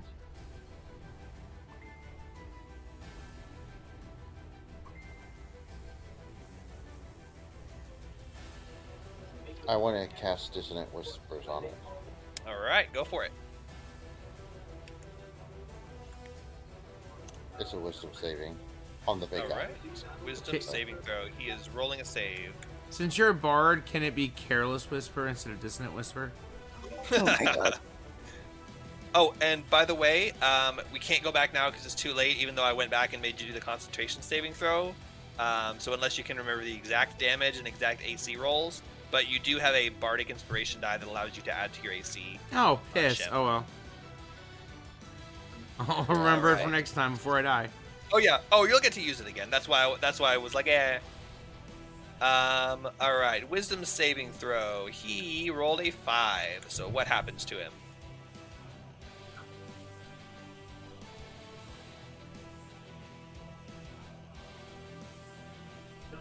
3d6 psychic damage. All right. Go ahead and And roll its that. reaction tells it to move away from me. All right. As a reaction. Wow. Okay. Do I roll the d6, the 3d6? Yep. That's your damage.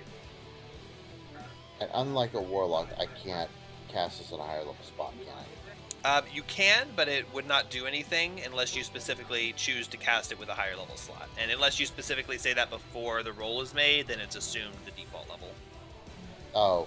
But yeah, it would add. I think it adds an extra d6, so it's not that much. You're really doing it for the effect more than the damage. Yeah, that was the main reason I switched to that spell, because that wasn't what I was going to do initially. Okay, Yeah. alright, let me roll my 3d6. All right. Meanwhile, it takes the damage, and for some reason, turns and runs away. And Shem Wow. and Miro, it leaves both of your ranges if you would like to make a melee attack against it. Yeah, that was the other Yeah. reason. Polar Master. 5 Yep. damage, by the way. I rolled stupidly low, 5 damage. 5 damage, okay?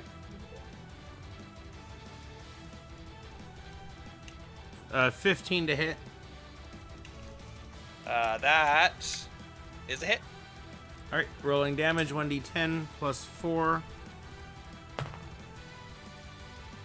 9. Oh man, that's the thing about d10s. Is sometimes you get a 2 and it feels bad, and then you get a 9 and it feels good.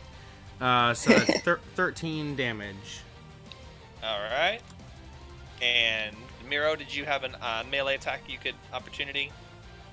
I'm looking. Believe you have some kind of a dagger. Yes, I do have a dagger. I have a magic dagger. Yeah. I am going to hit D here. All right.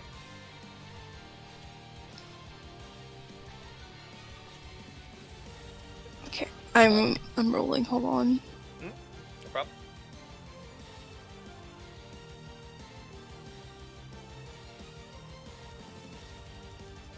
$16 to hit. That is a hit. Roll damage, and don't forget to add the bonus from the magic. Yes. Hi, Dusty.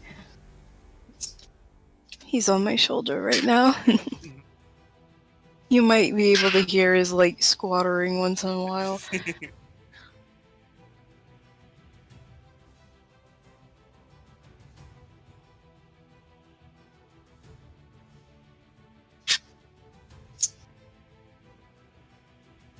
That would be 6 damage. 6 damage. All right. All right. Dagger. All right. That was Toddy's action. Is there anything else you'd like to do on your turn? Yeah. Oh, sorry, Toddy. You're not. It's not your Yeah. turn. That was an opportunity attack. Yeah, and now I want to use my bonus action to cast Healing Word. So Awesome. with the bonus action spell, if you cast a spell of a leveled spell, so not a cantrip, and that spell it takes an action or any other type, you can't also cast a bonus action spell on that same turn. Bonus action spells are Oh. special, and you can't cast them and a leveled spell on the same turn. Okay, well, it wouldn't have done much healing anyway, so yeah, Yeah. I guess that's the end of my turn. All right, you could use a bardic inspiration, but Shem already has one, so you'd have to give it to Miro or Betty. Yeah, at this point, I kind of want to save the second part of inspiration for Hashem, assuming he survives long enough. Okay. So Yeah, it is I'm Betty White's turn next. What would you like her to do, Shem? Slash it and oh wait. Oh, the thing ran away. Oh, did it get frightened away by dissonant whispers? Yeah. Oh wow, cool. Or you got Yeah, the I remember opportunity. I got the opportunity when it moved away, but I was thinking it was okay. Cool. So Z is not charmed or anything, right? Correct. Okay, I tell Betty to attack it, and she's gonna use longsword and life drain. Alrighty, go for He it. is no longer charmed either. Yeah. I have to use my action to Wait. maintain Crown of Madness. Or Oh, it wears what? off. Really? Yeah. Ah. But Oh, that's controlling... dumb. With Yeah, how bad it is, that's dumb.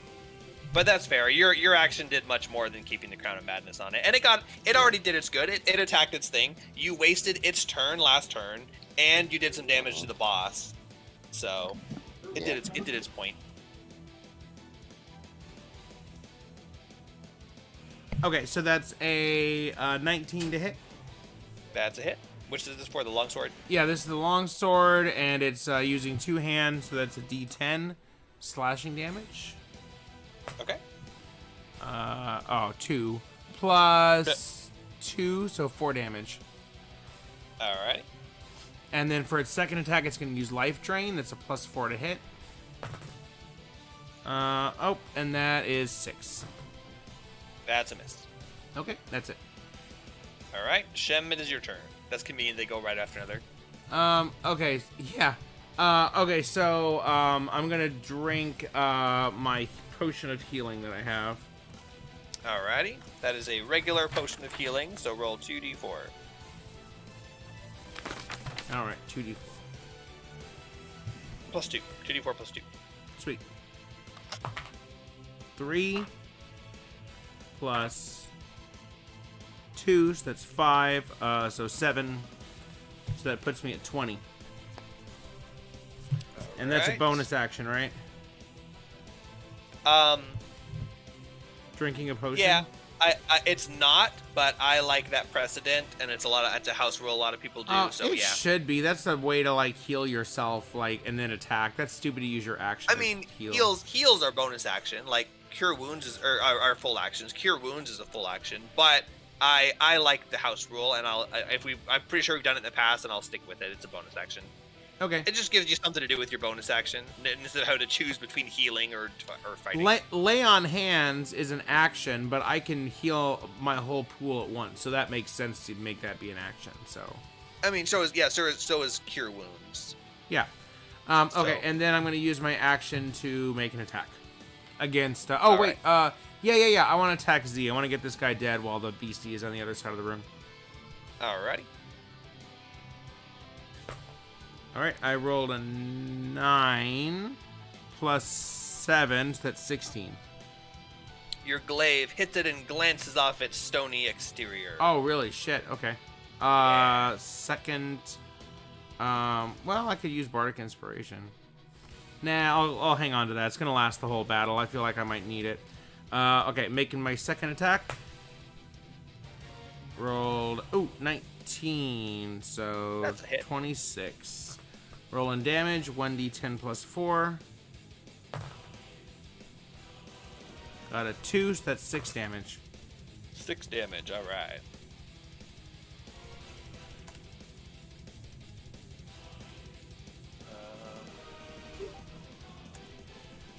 Okay. And it's at that.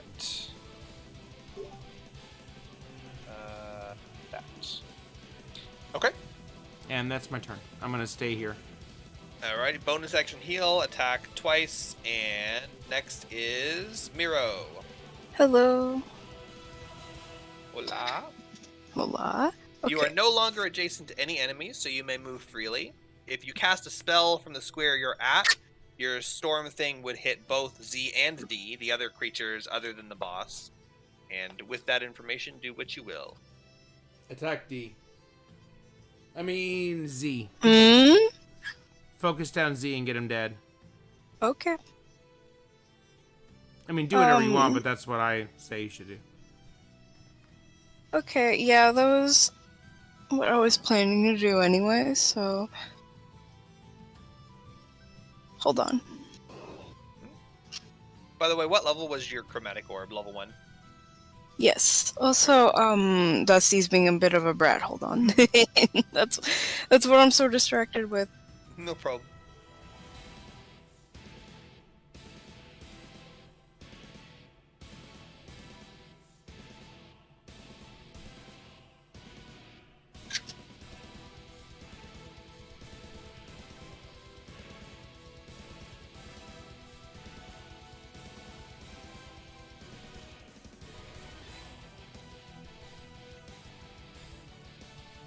man, I just realized this this OBS file is gonna be freaking huge. Should stream it I to guess they all YouTube. are. I gotta find a way to compress them. There's gotta be like a way I can strip just the audio from it. I don't need the video, Okay. and then I can put a thumbnail. Oh, go ahead.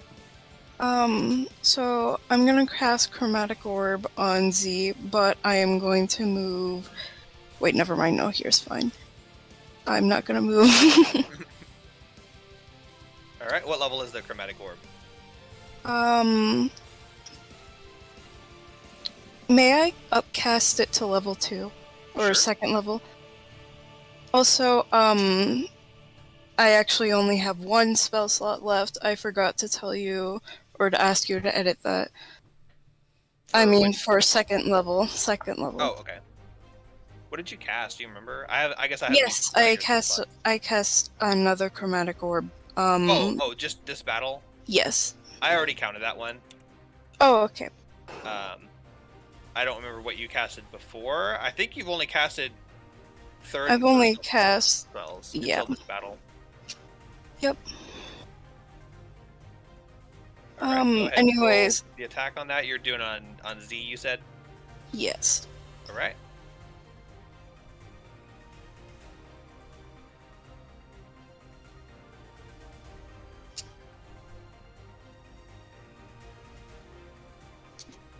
Oh, natural 20.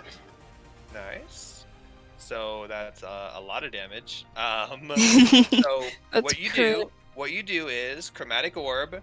You take the damage on chromatic orb, add the damage for the bonus spell slot. Make sure you factor that in, and then however many dice that is, roll twice that number of dice. Which in this case, chromatic orb is normally 3d8.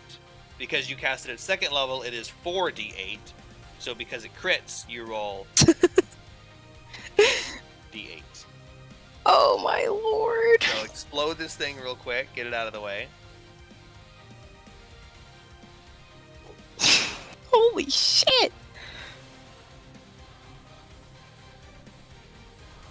Oh, and the other guy takes 3 damage from And- your Heart of Storm. Yeah, I was about to say that. You beat me to it. I'm freaking out. This is crazy. Wow, we got some serious crits this battle. Literally, the two biggest attacks. I'm rolling physical, so this is fun. Oh geez, I can probably hear it when you roll it. Clatter, clatter, clatter. I'm on push to talk. Yeah. Doesn't count if I don't hear it roll. Hey, no, that's not how it works.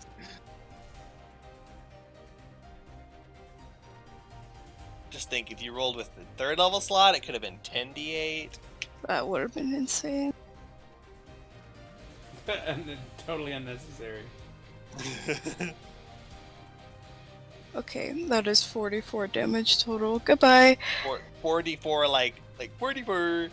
Like 44. Like 10. 2 4s. Like 10 4 times, and then 4 more. Yes. My Alright. gosh. It is still standing. What? Oh, wow. Holy shit. Well, I nuked that pretty hard. Anyways, ending my turn there. Alright. Oh, wait. One thing I can do is... One more thing I can do. Oh, yeah? I can... Oh, it also takes fly. 3 damage from your Heart of Storm. Yeah, the other one. But I can also fly 10 feet in the air. Now, I don't know if that's gonna last, but it's nice to have. Great effect. Yeah. Or where you fly, or you're just flying straight up in the air. Yes, just for the sake of it. So if you end your turn, well, at the end of the movement, you just it says if you were still in the air, you descend safely to the ground. But also, if you're normally flying, and you end your turn in the air, you fall immediately. So, yeah, you fly up, and it's really badass and cool. Yeah, that's and what I'm going for, As, basically. as you fly up into the air and you see that Z is still standing, you realize it's only standing because of the immense amount of static electricity energy holding its crumbling body together. But you see that it's like completely exploded into dust that's just being held in shape. Like if you touched it or blew on it, it would crumble to dust. So it's dead, but it's still standing. That's amazing. Physically, it's still standing. All right, and is that your turn? Yes. All right, the demon turns back around and sees its allies crumbling, and it lurches forward with a great leap and slashes at Hashem with its great axe. Uh-oh. Uh-oh. Oh, I can use my reaction to make a polearm attack because it entered my range. You sure can. Make that reaction. Oh, try again. Shit. Shit. 13. Oh, 13 was the... yeah, I'm gonna use my Bardic Inspiration. Oh, yeah. 13 Can you add Bardic plus- Inspiration to attack roll? 13 plus 7, 20. Or are you checking? Yeah, I'm sure you can. I just don't remember because we never use it. I think that's one of the main things, like ability attack or save. I think so, yeah. This just confused me because the bonus things add so many other different options. Yeah, attack or save. Okay. So that hits, roll damage. Yay. Okay. 1d10 damage plus 4. 6. So 10 damage. All right.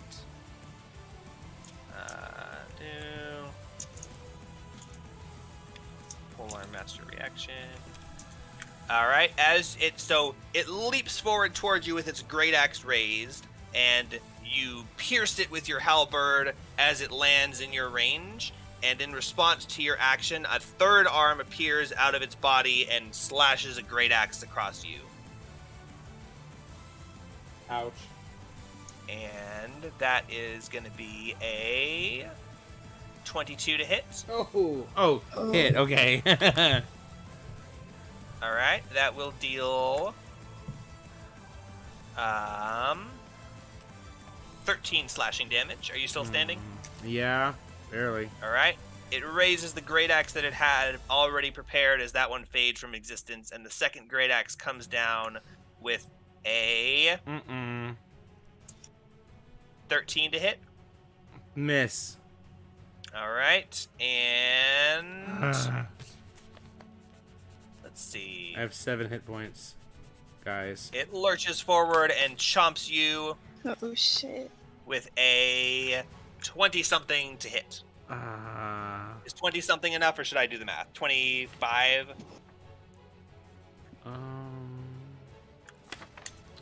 Yeah, that hits. All right, that will deal 6 piercing damage. Oh, I have 1 hit point. Oof. Well, conveniently, the last remaining golem's turn, Uh-oh. Hashem's going down, guys. and it steps forward past its master and raises a claw at Miro and swings it at Miro. His monsters don't want to eat. And it misses Miro with the first claw, and then swings again, and critical hit. Oh, shit. Okay, so funny story. I was automatically rolling a d8, which is the previous damage, because I was just clicking re-roll. It does not roll a d8, but I not only rolled a 20 on the 20, I also rolled an 8 on the d8. But that's invalid because it's not the damage die. But I literally got the maximum possible roll. That's like a 0.005% chance to get those two dice together. But it is this many dice. 9 slashing damage. And make a wisdom saving throw, Miro. Oh, shit. Okay.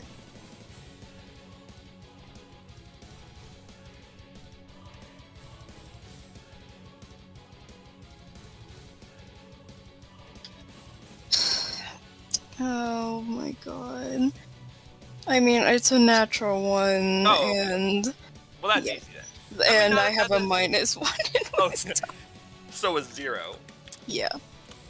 Alright, you are frightened, which means you have disadvantage on attacks and ability checks while this golem is within your line of sight. Oh lord.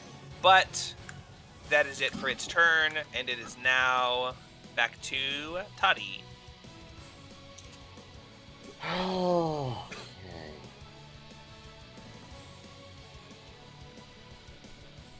Niggas at 1 HP, but still One. right?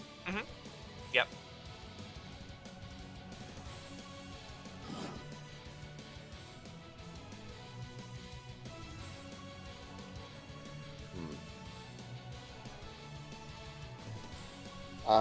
I think you forgot to mark my use of my spell slot last time. Not that's that important. Oh yeah, which spell slot, which level was it? It was the level of spell slot.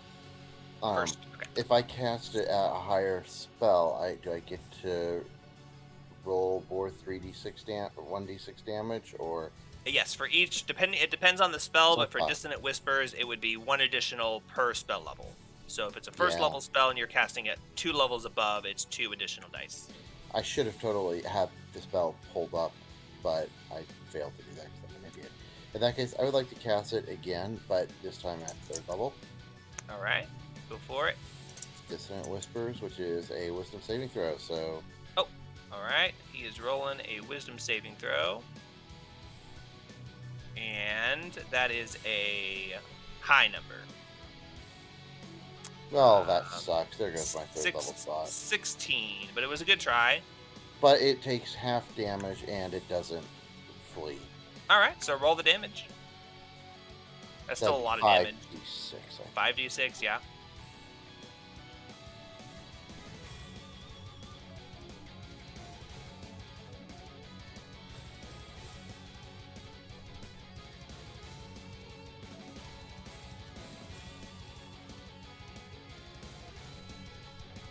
16 damage. All right.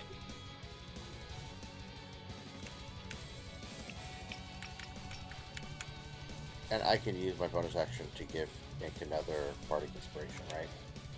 Yes, you can if you would like to. However, you may not need to, as you see your spell hits its body and the oily flames and darkness start to kind of shimmer and shake and wobble and coalesce, uncoalesce, whatever that word is, as the ceiling begins to crumble and fall and rocks fall. But actually, it's not rocks. It's little pieces of shadow that fall and evaporate as they fall into the air. Rarefied. And it screams as it says, "I will return and I will hunt you, Shamiro and Toddy, and Betty White."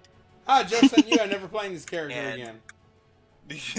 But he's gonna hunt you. He'll hunt your soul through your reincarnations. Jake was like, oh shit, it has 200 more HP left.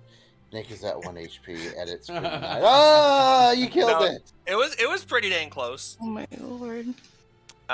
So he disappears in a flash of dark smoke, and the cloud is lifted, and the remaining golem crumbles, and now out of the craziness of battle, you see that behind the wall back here, where one of the golems was, there's a big open crack in the wall.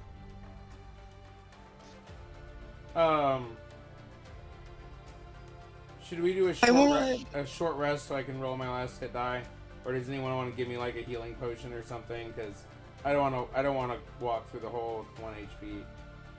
Okay, I can hand you a healing potion. Okay, cross off one of your healing potions, and I'll roll 2d10 plus 2, right, Jake? Go ahead. Sure. I mean 2d4 plus 2. Yes. 2d4. Okay, first roll is 1. Second roll is 2. Where's the 4? God. So 5 hit points. So I'm now at 6.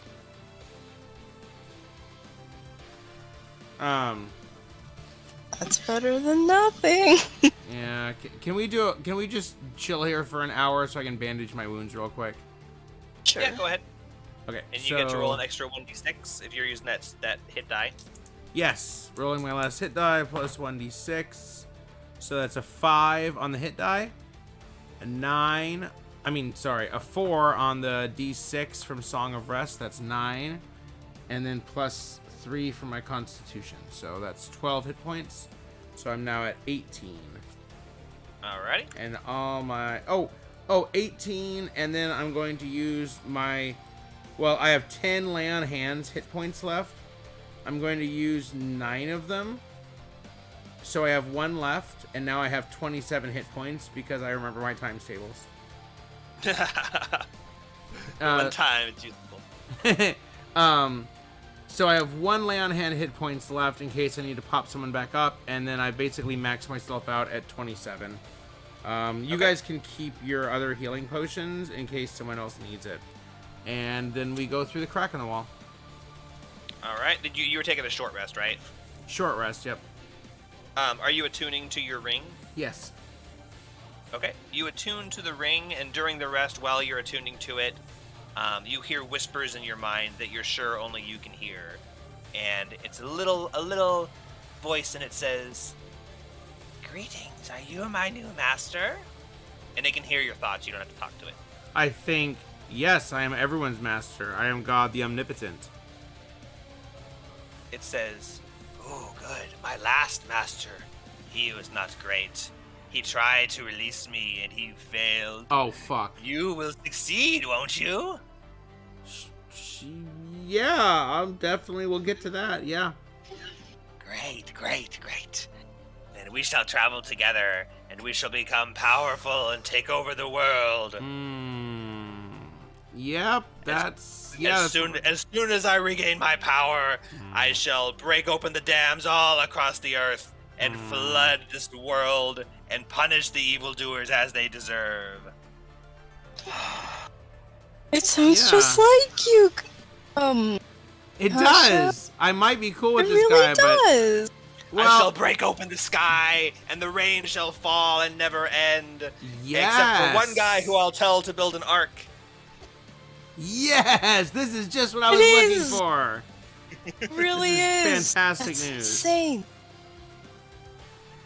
And you end your rest and you're communicating with your thing silently and secretly. And the fissure behind the stone statue is barely 5 feet wide, but as you continue to squeeze along it, it slowly widens into a comfortable tunnel, following a gentle slope downhill.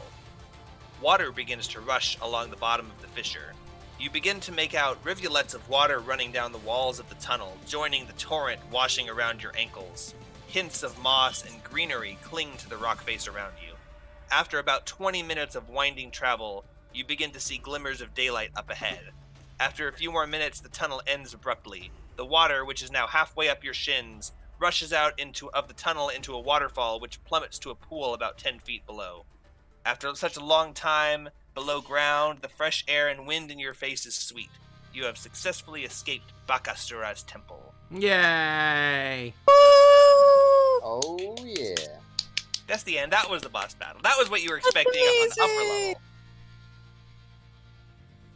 Yeah, that was the boss. He kind of sucks. He's CR6, and he has a reaction to attack whenever you hit him with an attack, but it's a reaction, so he can only do it once a round. Dang. But when you hit him, when he also has a bonus action to move up to its speed towards, so that's how it moved up and still attacked. But when you attacked it as it moved in, I was like, yeah, go ahead, attack him. Give him a third attack this round. And it was just barely not enough. He can also cast Command at will, but it takes an action, and he's doing that instead of double attacking. What the hell is that? But I was thinking about using it on Toddy and casting and telling her to flee or something like that, but that wasn't worth the attacks. But yeah, that was it.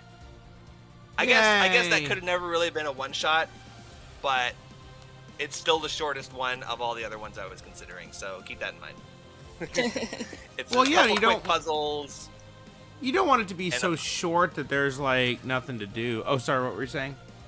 Oh, I was just saying, yeah, exactly that. It was a couple of puzzles and a boss and a couple of fights, but like, yeah, if it was any shorter, it'd be like it would be like the first 2 rooms or something like that. Or if it was any longer, it'd be like, you guys start in a town and you have to go investigate. That's what most of the ones I was looking at were. This one's like, drop you into a temple, here's a bunch of rooms, dungeon crawl. This is exactly what, kind of like what Temple of Elemental Evil will be, where it's just like, here's a dungeon, go explore it, and get treasure. Except the treasure will actually matter, because you can leave afterwards and do stuff with it.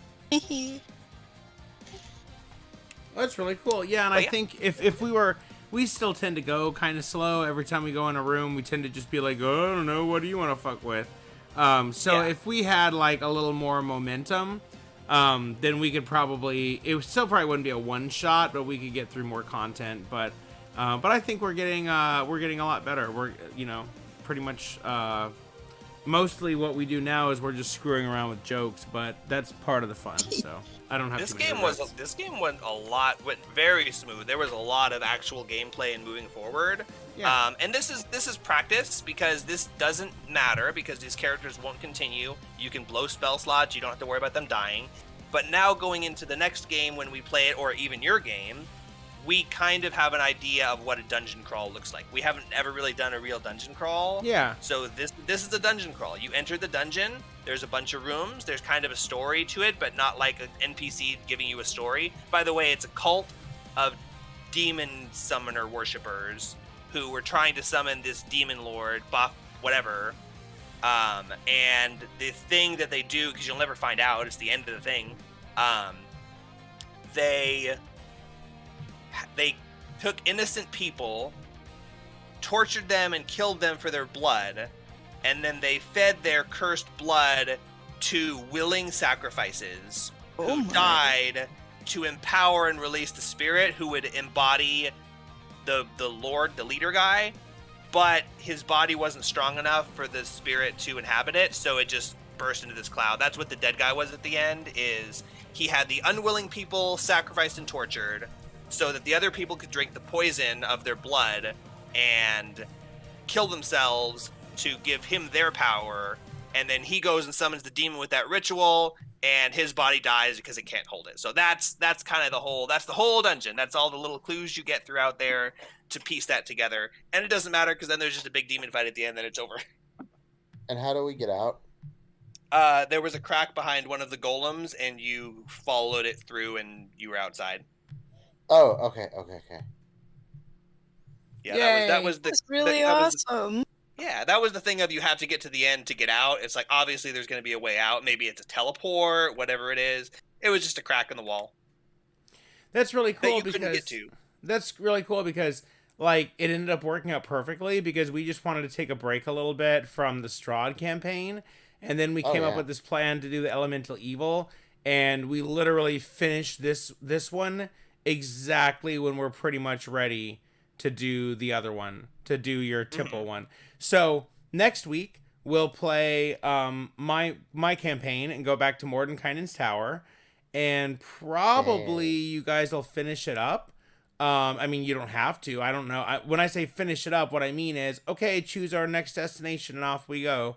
But, who knows how it'll go. But then we can go switch back to yours whenever you're ready. So if you're ready in 2 weeks, like if everyone's got their characters, you're ready to go in 2 weeks, we could do yours. But if you're not, then I can do more of mine and I'll just, start preparing the next stuff. But I can't prepare anything else on mine until I know where you guys are going next. And you guys won't be able to make that decision until you at least talk to Mordenkainen, because that's why you're here. Yeah, we'll plan on doing yours has been like, oh, you're gonna get to Mordenkainen's tower and then talk to him, right? Yeah, 3 sessions later. So we'll plan on doing yours. We're not gonna have any hard set things. But once we get to that point, our next game will either be yours, which is you're not prepared for it, or Elemental Evil, or wait until one of us is ready. So if we want to keep playing, the next one would be Elemental Evil. Yeah. And I'll be honest, it's kind of like Strahd. It's kind of got a little bit of a slow, explory start. It's not like it drops you in front of the temple and goes, okay, go inside. It's got like some talking to NPCs and stuff. So it's going to be a little bit of a slow start in a good way. So we don't have to be like prepared for a dungeon crawl right up front. So we can totally start it anytime you're ready, anytime all the characters are ready and everything's good. Session 1's going to be a session 0 anyway. So yeah, once we're done with Mordenkainen, take your time to read up, and then everyone plan on starting up at that point. If the characters aren't fleshed out yet, it's not a big deal. We can run with half fleshed out characters and flesh them out during the game.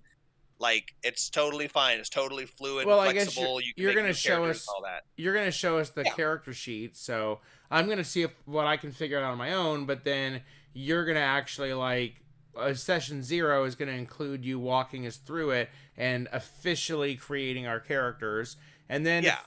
I would think if we have time, we can kind of jump into the game. But yeah, it's going to be like a soft start anyway. So Yeah, so it's not like it's okay. We're starting Jake's game next. Better be ready to start fighting monsters and doing dungeon crawls and intrigue and stuff. It's going to be introduced. It's going to be session 0, finishing the characters, introducing you to the world. Session 1, introducing you to the town, meeting people, talking to people. Probably 2 or 3 sessions in the town at least, like until you start getting leads and stuff. You're gonna.